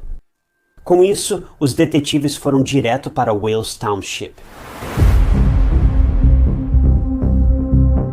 Encontrar James Van Callis foi fácil, e ele foi levado para a delegacia para ser interrogado muito rapidamente. Ele colaborou na investigação, mas disse não ter relação com o assassinato de April, pois tinha álibi. Veja, James disse que estava com um amigo em casa, mas os detetives não acreditaram. Não era um álibi seguro. James poderia ter ameaçado ou convencido o amigo a mentir, então os investigadores decidiram investigar mais para obter mais informações. Eles perguntaram sobre os sapatos de James, buscando o par usado para pisotear April. James entregou todos à polícia, mas nenhuma marca coincidia com as do corpo de April. Os detetives estavam confusos, mas mantiveram suas suspeitas. Por quê? Bem, porque James Van Callis tinha antecedentes criminais. Ele não foi condenado por crimes violentos propriamente ditos. Mas ele tinha um histórico de invadir casas de pessoas e de não pagar pensão alimentícia. Além disso, quando a polícia investigou mais a fundo a vida pessoal de James, eles encontraram algo muito perturbador. O pai de James, James Van Callis Sr., era um criminoso registrado e tinha um histórico de assediar menores. E, de modo geral, era simplesmente uma desculpa nojenta de pessoa. Então, os detetives tinham certeza de que o filho era igual ao pai. James Jr. já tinha uma veia criminosa, que pode ter piorado no caso de April. Mesmo James Sr. não era santo, pois era um predador de crianças. Os investigadores decidiram focar no filho, porque testemunhas viram um homem de meia-idade com April, não algum dos velhos Grahams. Eles sabiam que estavam no caminho certo. No final das contas, James Van Callis Sr. e Jr. foram ambos presos por acusações relacionadas a substâncias ilegais, mas o principal objetivo dessa prisão era conseguir um mandado de busca para a casa. Eles queriam procurar por aqueles tênis. Se conseguissem encontrar os tênis de James Jr. na casa, então o caso estaria encerrado. Mas os detetives não conseguiram encontrar os tênis nem qualquer vestígio do DNA de April na casa de James. Até mesmo a motocicleta dele, que foi inspecionada e examinada de cima a baixo, não tinha nenhum DNA estranho nela. Mas isso não passou despercebido pelos peritos. Eles notaram que a motocicleta foi lavada antes de ser recolhida como prova, e havia indícios de que água sanitária forte ou agentes de limpeza foram usados para limpá-la completamente. Mesmo com a polícia travada, alguém a ajudou. Foi ninguém menos que a namorada de James Jr. Bem, ex-namorada, depois de tudo isso que aconteceu. Veja. Uma mulher que afirmava ser namorada de James foi à delegacia e lembrou algo estranho no comportamento dele no dia do assassinato de April. Ela se lembrou de ver James chegando em casa e pedindo álcool em gel. Ela viu James limpando a motocicleta, capacete e tênis preto e branco com álcool em gel. Agora, foi aí que os investigadores ficaram alertas. James nunca entregou um par de tênis preto e branco para eles. A namorada de James contou que nunca mais viu os tênis após aquela noite. Os detetives precisavam dos tênis para ligá-lo ao crime. E como ele havia se livrado deles, as chances de repreendê-lo por seus crimes estavam ficando cada vez menores. Isso durou até os investigadores checarem suas redes sociais. E em muitas fotos, eles viram James usando exatamente os mesmos sapatos que agora estavam, convenientemente, com Mia. A polícia conseguiu encontrar um par idêntico daqueles sapatos. Obviamente não eram os de James, já que ele tinha se livrado deles de alguma forma. Eles queriam comparar as pegadas e marcas dos sapatos com as do corpo de April. E eis que, quando conseguiram um par, era uma combinação exata. A localização do celular de James indicou que ele estava na mesma trilha e horário do assassinato de April, confirmando ainda mais seu envolvimento. Imagens das câmeras de segurança também flagraram a mesma moto branca e azul acelerando perto da rota, que April percorreu, mesmo que James tenha sido cuidadoso e inteligente ao não deixar nenhum DNA em April ou na cena do crime. Os detetives acreditavam que as provas que tinham em mãos seriam suficientes para acusá-lo pelo assassinato de April, e foi exatamente isso que aconteceu. Em outubro de 2014, James foi preso pelo assassinato de April Millsap. James Van Callis Jr. foi acusado de homicídio em primeiro grau, sequestro e agressão com intenção de desonrar no caso de April, e declarou-se inocente de todas as acusações. Obviamente, então a promotoria foi a primeira a apresentar seus argumentos no julgamento. O Estado acreditava que James estava de olho em uma vítima há muito tempo. O histórico do computador mostrava que ele preferia garotas adolescentes para seu prazer doentio. April era a vítima ideal. Naquele dia de julho de 2014, ela estava sozinha, sem ninguém por perto. E ele se aproximou de April com intenções aparentemente inofensivas, ou pelo menos era isso que queria que April acreditasse. Pelo menos quando esse plano fracassou, porque April obviamente estava em alerta máximo e tentou se afastar dele. James atacou April brutalmente com seu capacete de moto, dominou-a e então tirou sua vida. A defesa argumentou que James estava sendo incriminado por um crime que não cometeu. Não havia provas diretas que o ligassem ao crime, e eles alegaram que o verdadeiro autor era outra pessoa. O júri deliberou e todos aguardavam tensos o veredito. Temiam que James escapasse do assassinato por ser inteligente e não deixar evidências físicas, como DNA. Bem, o júri voltou com a decisão e ele foi considerado culpado. James Van Callis Jr. matou April Millsap de forma calculada, intensa e insensível. April só tentou se proteger de um sujeito estranho, mas acabou perdendo a vida. James ainda diz que não teve ligação com o assassinato de April, mas todos sabemos que não é verdade. A mãe de April, Jennifer, que esteve presente em todas as audiências do tribunal, ficou aliviada no final, pois o assassino de sua filha finalmente estava atrás das grades. Apesar de recorrer após a sentença, o recurso foi rejeitado e ele deve passar o resto da vida na prisão. O funeral de April ocorreu em 1º de agosto de 2014, reunindo a comunidade para o último adeus.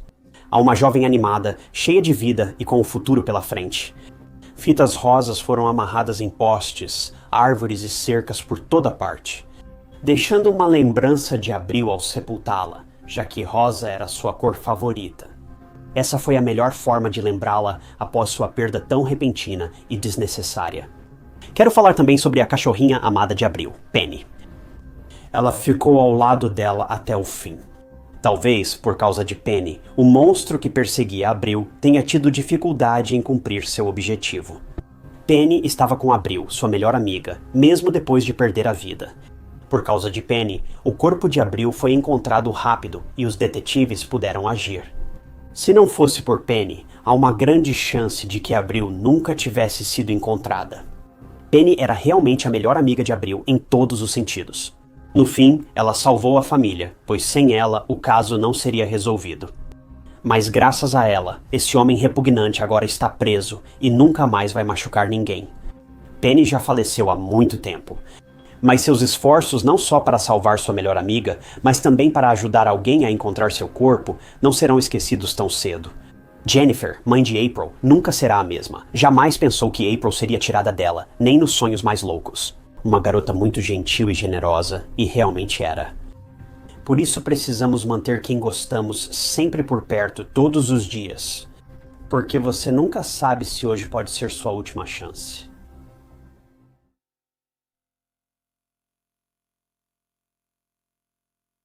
Uma noite fresca de outubro. Em 2011, Blake Chappelle, de 17 anos, saiu do baile de formatura da East Coweta High School, em Newnan, Geórgia.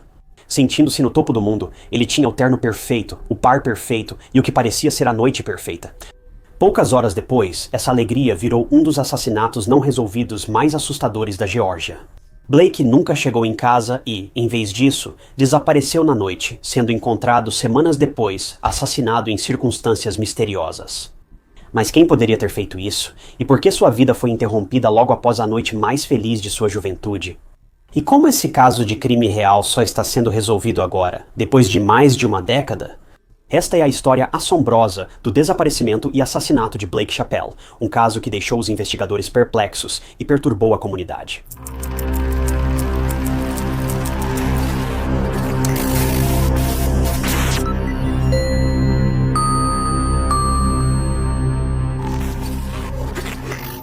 Bem-vindo ao Histórias de Crimes Reais. Sou seu apresentador. Ty Notts e eu publicamos novos documentários de crimes reais toda semana. Aqui mantemos tudo simples, sem inteligência artificial, sem cenas chocantes, só crime real. Se você curte esse conteúdo, inscreva-se. É grátis e te avisa sobre novos casos. Blake Chappelle era um jovem que vivia em Sonoy, Geórgia. Ele era lembrado como bem-humorado, gentil e carinhoso. Blake adorava jogar Guitar Hero, como muitos adolescentes angustiados, e também gostava de andar de moto de trilha. Blake também era muito bondoso. A mãe dele contou que Blake levava animais de rua para casa e dava abrigo a amigos sem onde ficar. Ele sempre pensava nos outros e amava o Halloween mais que qualquer outro feriado. Ele gostava de pedir doces no Halloween, cozinhar e vendia produtos de padaria e bebidas energéticas na escola e vizinhança com pequena margem de lucro. No geral, ele até podia passar uma impressão de bad boy para algumas pessoas por causa da aparência, mas Blake não era nada disso. Ele era um jovem de coração muito bondoso. Quando a situação ficou difícil, Blake cuidou da mãe após seu derrame. E mesmo sendo o mais novo, Blake era muito responsável na época do caso. Ele já namorava a namorada dele, Ryan, há um bom tempo. Ele basicamente teve que recomeçar a vida quando a família se mudou para Sonoy, mas se adaptou relativamente rápido. No geral, Blake estava apenas aproveitando a vida, fazendo todas as coisas típicas de um adolescente. A vida estava indo muito bem, até que deixou de estar. Esse foi um momento muito decisivo na vida de Blake, e foi isso que levou ele e a mãe dele a se mudarem para Sonoy em primeiro lugar. Voltando a maio de 2011, Blake morava com a mãe em Jonesboro, Geórgia, e namorava outra garota, não Ryan. Blake e a garota eram jovens apaixonados, mas algo a fez fugir de casa. Ainda não sabemos por que ela fugiu de casa. Alguns acham que a casa dela era miserável, outros pensam que ela queria fugir com Blake. Nós realmente não sabemos, mas quando Blake soube disso, ele pegou sua bicicleta e saiu à procura dela. Outra pessoa também procurava a garota, seu padrasto. Blake achou sua namorada primeiro e a levou para a casa dela no Trailer Park Hunter Ridge. Mas ele foi recebido pelo padrasto da garota, que estava muito bravo, por motivos óbvios. Acho que o padrasto pensou que Blake e a garota tentaram fugir juntos, mas não tenho certeza. Mas Blake estava prestes a passar por uma situação muito desagradável. O padrasto da garota começou a espancar Blake até deixá-lo caído, e até a polícia foi chamada. Você deve achar que o padrasto seria pego por espancar Blake sem ouvir ele e a garota antes, mas, curiosamente, isso não ocorreu. Blake acabou preso e ficou pouco mais de 2 semanas na cadeia antes de ser solto. Todas as acusações contra ele foram retiradas. De acordo com testemunhas e mensagens de texto entre Blake e seus amigos, o padrasto dela estava lá com 2 homens, e eles também estavam armados. O grupo ameaçou matar Blake e enviou ameaças à família. Isso foi muito perturbador para Blake e sua família, ainda mais porque ele não fez nada de errado. Não sei ao certo o que aconteceu, mas pelo desenrolar dos fatos, Blake levou a garota para casa. Ele saiu para procurá-la. Parece para mim que Blake não tinha intenção de fugir com ela, mas, de novo, ainda não sabemos de toda a história. Ainda assim, o padrasto espancar e ameaçar Blake de forma tão violenta foi perturbador. Mesmo assim, Melissa, mãe de Blake, pediu que ele terminasse com a garota, e logo eles se mudaram para Sonoy. Melissa afirmou que estava muito assustada pela vida do filho, e ela proibiu Blake de ver ou entrar em contato com qualquer um de seus amigos de Jonesboro novamente. Essa mudança era para ser o que todos precisavam para recomeçar e ter uma nova chance. Após a mudança, Blake e Melissa não enfrentaram mais ameaças. Blake ouviu sua mãe, não manteve contato com ninguém do seu passado e começou a vida do zero em Sonoy. Pessoas novas, bairro novo, uma folha em branco, ou pelo menos era o que ele pensava.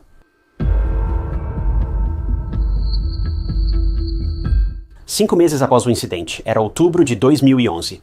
No baile de boas-vindas da escola de Blake e Ryan, Blake estava muito animado. Ele estava aguardando o baile de boas-vindas há semanas e não poderia estar mais feliz. Blake tinha dito para a mãe dele que ia passar a noite na casa de um dos amigos dele, na casa do Austin, e ela concordou. Melissa e Blake fizeram uma promessa de que ele não iria para nenhum outro lugar, e ele aceitou. Depois do incidente em Jonesboro, a superproteção da Melissa era compreensível. Ela não queria que Blake fosse a nenhum lugar sem avisá-la, e Blake prometeu obedecer.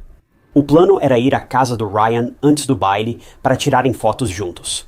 Shannon, mãe do Ryan, levaria o casal ao jantar e depois à escola para o evento principal. Após o baile, Ryan e Blake iam ver um filme e depois Blake iria para a casa do Austin, pois já tinha compromissos. A agenda desse jovem estava cheia e foi exatamente o que ocorreu. Blake se atrasou na casa do Ryan porque fez uma viagem de última hora ao shopping para comprar a gravata que combinasse com o vestido do Brian. Mas tudo estava bem e as coisas aconteceram conforme o planejado. Blake era um típico garoto de 17 anos do ensino médio que só queria uma noite incrível com sua namorada. E conseguiu. Após a dança e o filme na casa do Ryan, que acabaram às 11h30, Blake foi para a casa do Austin e ligou para a mãe contando sobre a noite. Segundo Melissa, Blake estava muito feliz e falou das centenas de fotos que tirou na dança. Bem, o resto da noite começou na casa do Austin, e os garotos ficaram conversando por um tempo, e até foram caminhar até um posto de gasolina no bairro do Austin. Quando chegaram em casa já eram 2 ou 3 da manhã. Nesse momento, o celular do Blake apitou. Era a mensagem do Ryan. Após algumas mensagens, ele decidiu voltar imediatamente para a casa da Ryan para passar mais tempo com ela. Esse não era o plano original. Shannon ficou encarregada de levar Blake e Ryan para o baile de boas-vindas e trazê-los de volta, e fez sua última parada na casa do Austin para deixar o Blake. Então agora, se Blake quisesse ir até a casa do Ryan, ele teria que fazer o trajeto a pé e sozinho. Durante a noite, Austin deu a jaqueta e as chaves de casa para Blake entrar mais fácil. Ele foi dormir e Blake foi para a casa do Ryan, a cerca de 5 quilômetros da casa do Austin.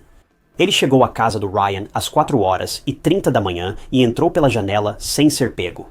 Eu te digo, a pura determinação de um adolescente nunca deixa de me surpreender. Brian e Blake foram pegos pela avó do Ryan, que pediu para Blake ir embora, e ele foi. Ryan lembrou que Blake saiu por volta das 5h usando calça preta, moletom com capuz e a jaqueta do Austin. Blake voltou para a casa do Austin e mandou mensagens para o Ryan no caminho. Ele também pediu desculpas à mãe do Ryan, Shannon, por ter entrado escondido na casa. Isso foi uma atitude ousada, mas novamente mostra claramente o caráter do Blake. Ele cometeu erros óbvios, sim, mas Blake realmente fazia o melhor para ser uma pessoa decente e corrigir o que errava. Pouco depois, mensagens para Ryan mostravam Blake contando que foi parado por um policial que pediu sua identidade. Depois disso, a última mensagem de Blake para Ryan foi reclamando do frio, por volta das 5h30 da manhã. A casa do Austin ficava a poucos quilômetros da de Ryan, com várias rotas possíveis. Mas Blake nunca voltou para a casa do amigo. Ao amanhecer, Shannon perguntou a Ryan se tinha notícias de Blake, mas ela não tinha. Ryan tentou ligar e mandar mensagem para Blake, mas ele não atendeu. Shannon pediu que Ryan ligasse para Austin e perguntasse se Blake já tinha chegado em casa. Ao falar com Austin, Ryan percebeu que ele também estava surpreso e preocupado por não ter notícias de Blake. Ele tinha dado as chaves de casa para o Blake, mas naquele momento ele não estava lá. O pai do Ryan e o Austin procuraram o Blake, mas voltaram sem notícias. Foi então que todos eles decidiram avisar a Melissa sobre o desaparecimento do filho dela. Quando a Melissa recebeu aquela ligação bem cedo, ela ficou literalmente sem chão. Se você se lembra, a Melissa tinha feito uma promessa com o Blake de ficar na casa do Austin e não ir a lugar nenhum até de manhã. Ele tinha quebrado essa promessa e agora estava desaparecido. A polícia, a mãe e amigos de Blake iniciaram buscas por ele. Melissa parou em um posto próximo e perguntou se tinham visto Blake. No posto de gasolina, disseram que viram Blake por volta das 7h30 e que ele perguntou quando a loja abriria. A polícia também buscou nas áreas onde Blake foi visto por último, perto da casa do Ryan e do Austin e no trajeto que acreditavam que ele seguiu.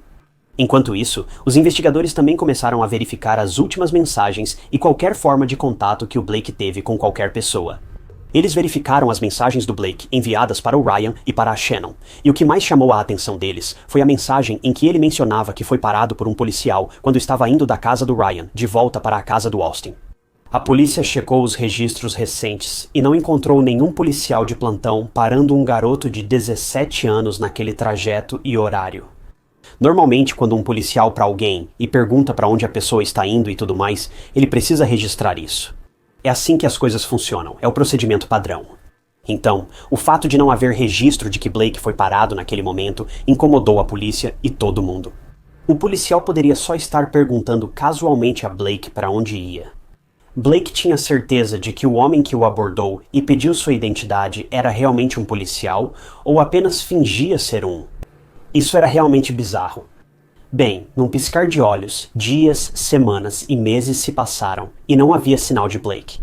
A polícia pediu ajuda do público por informações e ofereceu recompensa por pistas sobre Blake e seu possível sequestrador. Mesmo que a polícia tenha tratado o caso de Blake como desaparecimento voluntário, já fazia muito tempo e ele não havia contatado ninguém. O telefone e os pertences dele nunca foram recuperados, levando tudo a um beco sem saída. E, para piorar a situação, a família Chappelle estava recebendo algumas ligações muito estranhas agora. Elas não eram frequentes nem nada, mas o momento em que aconteciam era, no mínimo, assustador. Já se passaram mais de 2 meses desde o desaparecimento de Blake. Em novembro de 2011, Melissa recebeu em casa uma ligação de número desconhecido ou restrito, segundo fontes. Quando Melissa atendeu, ninguém falou. Ela apenas ouviu o que parecia ser uma televisão, e a ligação foi longa, 5 minutos para ser exato, e então a pessoa simplesmente desligou. Poderia ser alguém aleatório, ou até mesmo alguém tentando pregar uma peça desagradável, mas era algo que Melissa não conseguia esquecer. Não sabemos se a polícia conseguiu rastrear essa ligação ou investigá-la mais a fundo. Se isso foi uma brincadeira, então foi uma muito cruel. As pessoas precisam amadurecer e parar de incomodar famílias preocupadas e enlutadas. Porque se foi uma brincadeira, essa não é a primeira vez que falamos sobre algo assim. Mas se não foi uma trote, então poderia ser alguém que sabe sobre Blake, ou pior. Será que essa pessoa estava mantendo Blake em cativeiro? Essa ligação já foi perturbadora, mas as coisas piorariam ainda mais um mês depois. Nos 2 meses após o desaparecimento de Blake, uma descoberta seria feita e o caso de Blake tomaria um rumo ainda pior. Em 19 de dezembro de 2011, algumas pessoas caminhavam pela Summer Grove Parkway, em Sonoy. É um local isolado, com riachos e bosques ao redor. Ao se aproximarem do riacho, as pessoas viram algo na água. Parecia que um manequim havia sido jogado de bruços no riacho. Todos já ouvimos histórias de crimes reais o bastante para saber que nunca é um manequim. A polícia foi chamada ao local e a área foi isolada com fita. Tragicamente, era o corpo de um adolescente. A pessoa, claramente falecida, estava vestindo apenas uma camiseta e roupa de baixo. As únicas identificações eram uma tatuagem no peito e 2 piercings no lábio.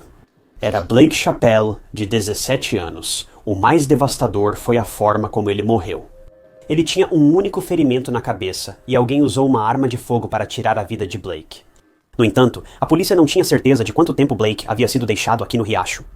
Ou Blake foi morto e deixado no riacho, ou assassinado em outro lugar e jogado aqui. Após os acontecimentos, muitos acham que a segunda opção é verdadeira, pois a área era próxima à casa de Austin.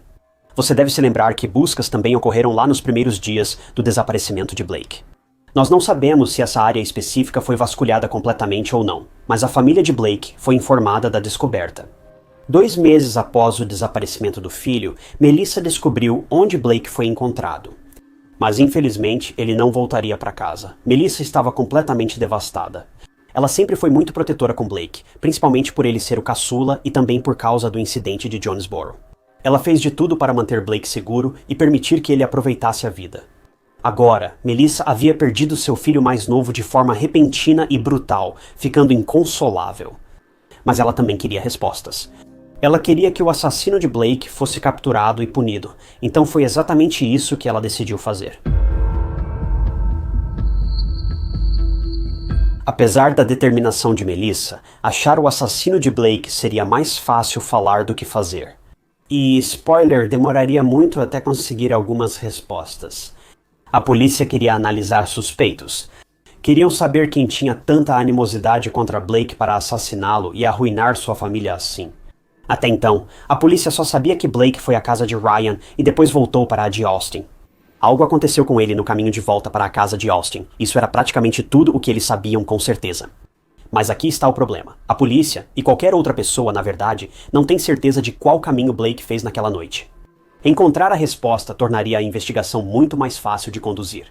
Como mencionei, o corpo de Blake foi achado perto da casa de Austin. Isso é útil, pois prova que Blake ia para a casa de Austin, não para outro lugar. Mas isso não é revolucionário porque a polícia não consegue encontrar nada que diga com certeza quem o atacou. Além disso, o telefone de Blake e outros pertences dele não foram encontrados até hoje. Blake estava com o telefone e vestia mais do que só uma camiseta e uma cueca ao sair da casa de Ryan. Então, onde estão as roupas e o telefone dele? Alguém os descartou? Alguém sequestrou Blake, o levou para outro lugar, o matou, se desfez de seus pertences e depois o jogou de volta no riacho? Há centenas de perguntas e não muitas respostas. Registros telefônicos e rastreamento de localização podem ser úteis, e Melissa até pediu para a polícia usar rastreamento de celular e triangulação para localizar a posição do Blake com precisão.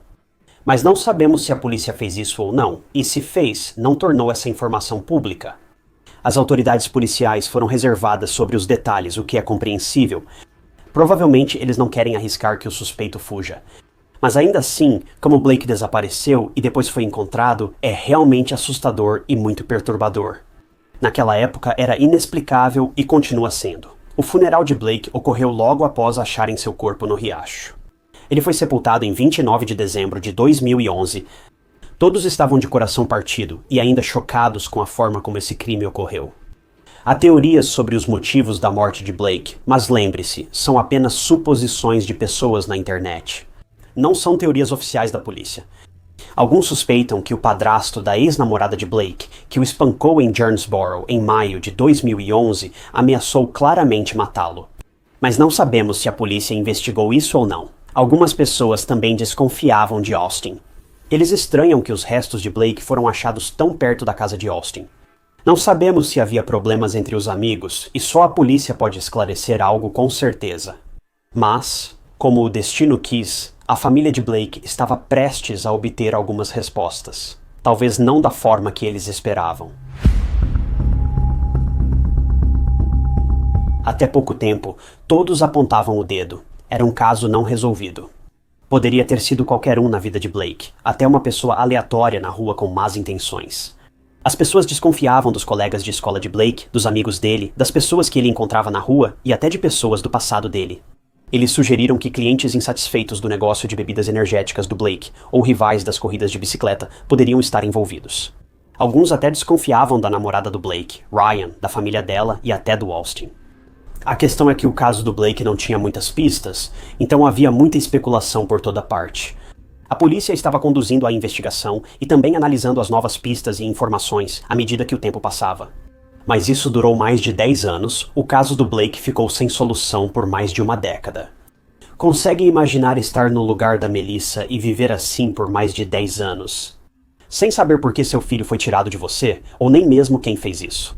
A determinação de conseguir justiça para Blake foi, sinceramente, a única coisa que fez com que Melissa continuasse seguindo em frente. Foi difícil, para dizer o mínimo, mas ela fez isso mesmo assim. Ela garantiu que o caso de Blake nunca fosse esquecido. Ela fez aparições públicas, colocou o nome e o caso de Blake em outdoors e regularmente procurava a polícia para obter atualizações e informações, disse ela. Citação: "Só quero saber por quê. Nos deixe ter um pouco de paz. Ele era uma criança inocente. Não fez nada de errado." Bem, em março de 2024, novas evidências finalmente surgiram, e a polícia, junto com o Departamento de Investigação da Geórgia, analisou tudo cuidadosamente. Como resultado, 3 mandados de prisão foram emitidos em Sharpsburg. Mais uma vez, a polícia de Nuna e o Departamento de Investigação da Geórgia foram muito vagos com os detalhes, mas eles definitivamente estavam em cima de alguma coisa. Porque, 15 anos após o desaparecimento de Blake, em setembro de 2025, a polícia prendeu alguém em relação ao assassinato de Blake. Eles prenderam Scott Elliott Smith, de 38 anos. A polícia afirmou que Scott virou pessoa de interesse durante a investigação de uma nova pista.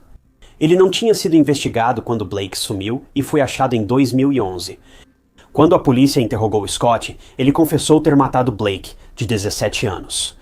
Scott depois foi acusado de homicídio, agressão agravada, adulteração de provas, posse de arma durante crime e ocultação de cadáver. A polícia ainda está investigando um possível motivo para o assassinato, e, enquanto isso, Scott está sendo mantido atrás das grades na cadeia do condado de Coweta. Quanto a Scott, não se sabe muito sobre ele além do fato de que ele já havia sido preso em agosto de 2018 por dano criminal, inclusive ao patrimônio público. Ele saiu da prisão em julho de 2020. Apesar de não sabermos quem é Scott ou sua relação com Blake, ele confessou o assassinato. O caso segue em investigação e espera-se que a polícia encontre provas com o tempo. Isso pode enfim dar encerramento à família Chappelle. Mas infelizmente, acho que todos nós sabemos que pessoas assim raramente revelam seu verdadeiro motivo. É muito provável que, mesmo depois de anos com julgamentos, audiências, sentenças e outros detalhes de casos como esse, ainda seja muito provável. Nós nunca saberemos exatamente por que Blake perdeu a vida naquele dia, mas eu realmente espero estar errado. Mas quem é esse tal de Scott Elliott Smith? Como ele conhecia Blake? E ele realmente conhecia Blake ou o atacou aleatoriamente? Bem, eu vi uma reportagem marginal que afirma que um repórter sugeriu que Blake e seu assassino não se conheciam pessoalmente, mas essa informação não foi confirmada pela polícia.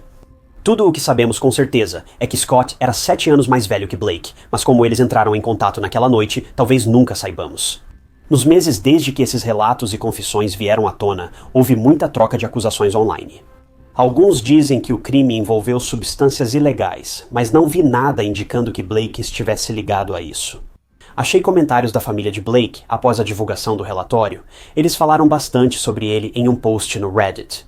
Mas nem eles sabem quem é Scott ou qual relação tinha com Blake, se é que havia alguma. No fim das contas, é só tragédia em cima de tragédia.